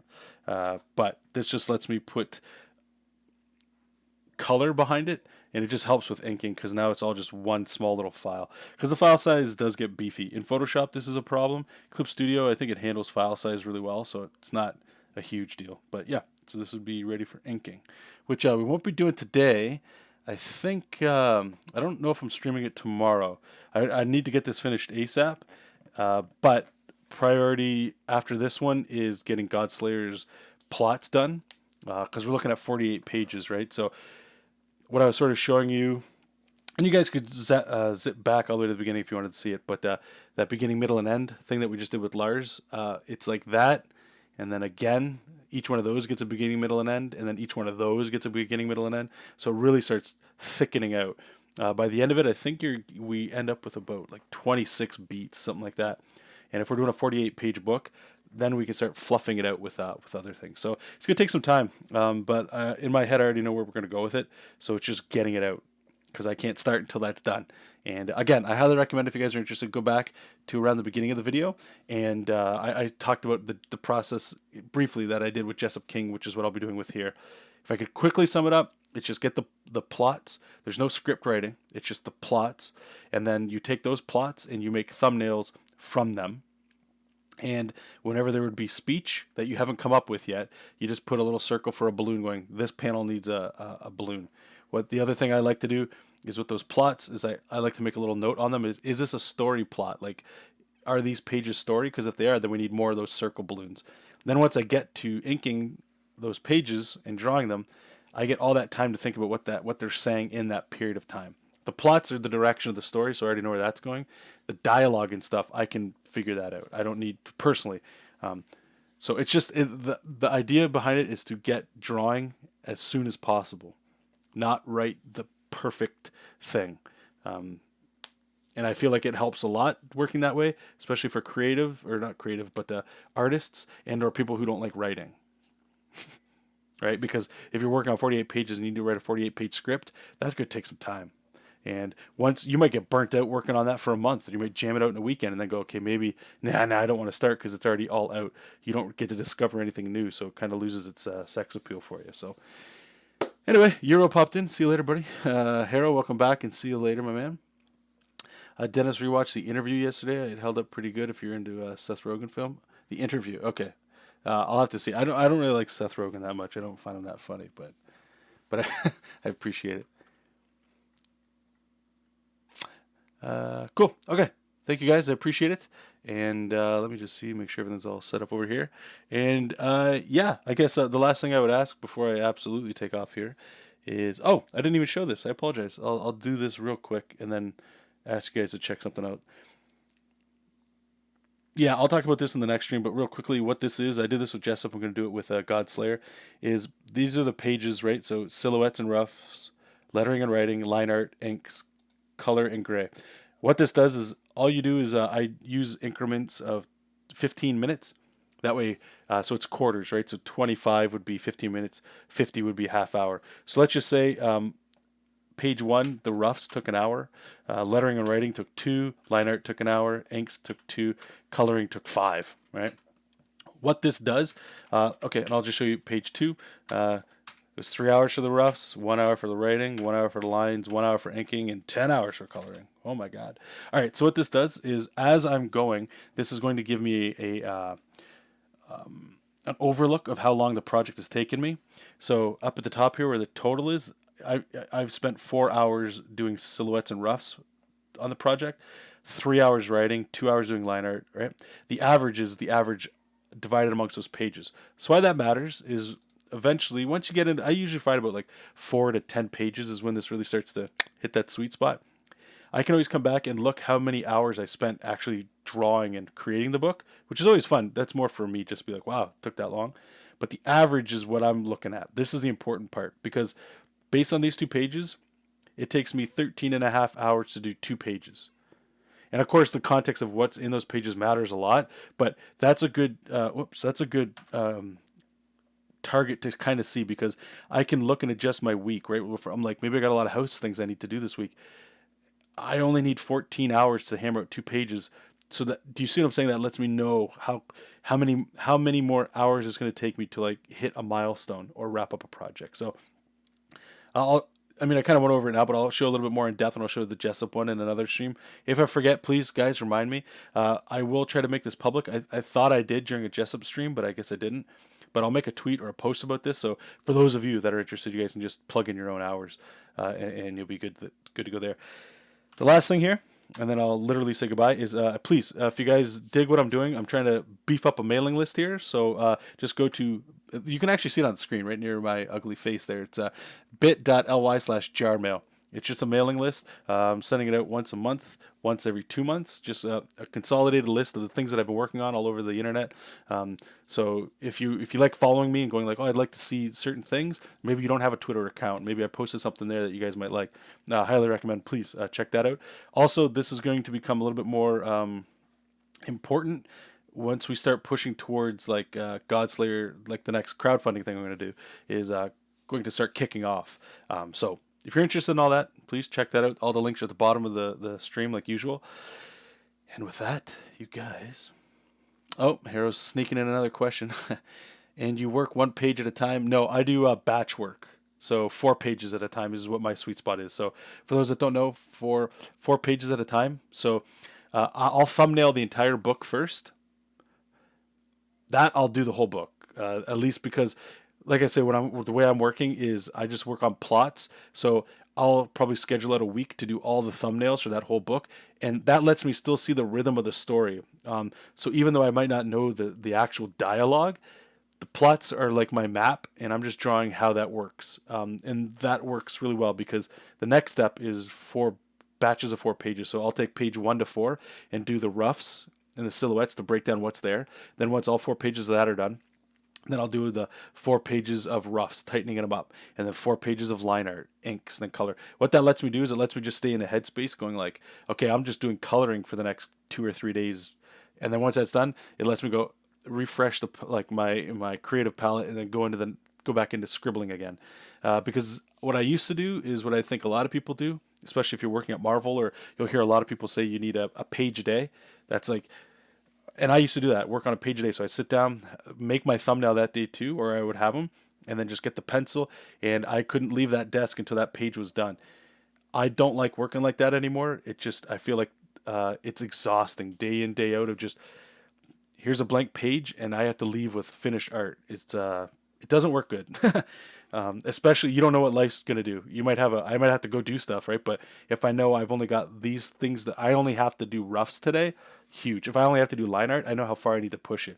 Does that make sense? So 4 is the magic number for me. 3 is probably a sweet spot. 5 is really pushing it. So that's why I do that there. Like, do you do formulas, colors? I don't do color on. Sorry, do you do from thumbnails? No, the coloring I just do once it's actually finished and inked. If that makes sense. Thank you, Hero, for signing up. No problem, Lars. Okay, cool. And Hero, by all means, reach out. I know we talk all the time on places, so if you need something ironed out or whatever, just let me know, brother, and I'll get you set up. So anyway, thank you guys. Keep reading comics, keep making comics, and we'll talk to you soon. Bye-bye.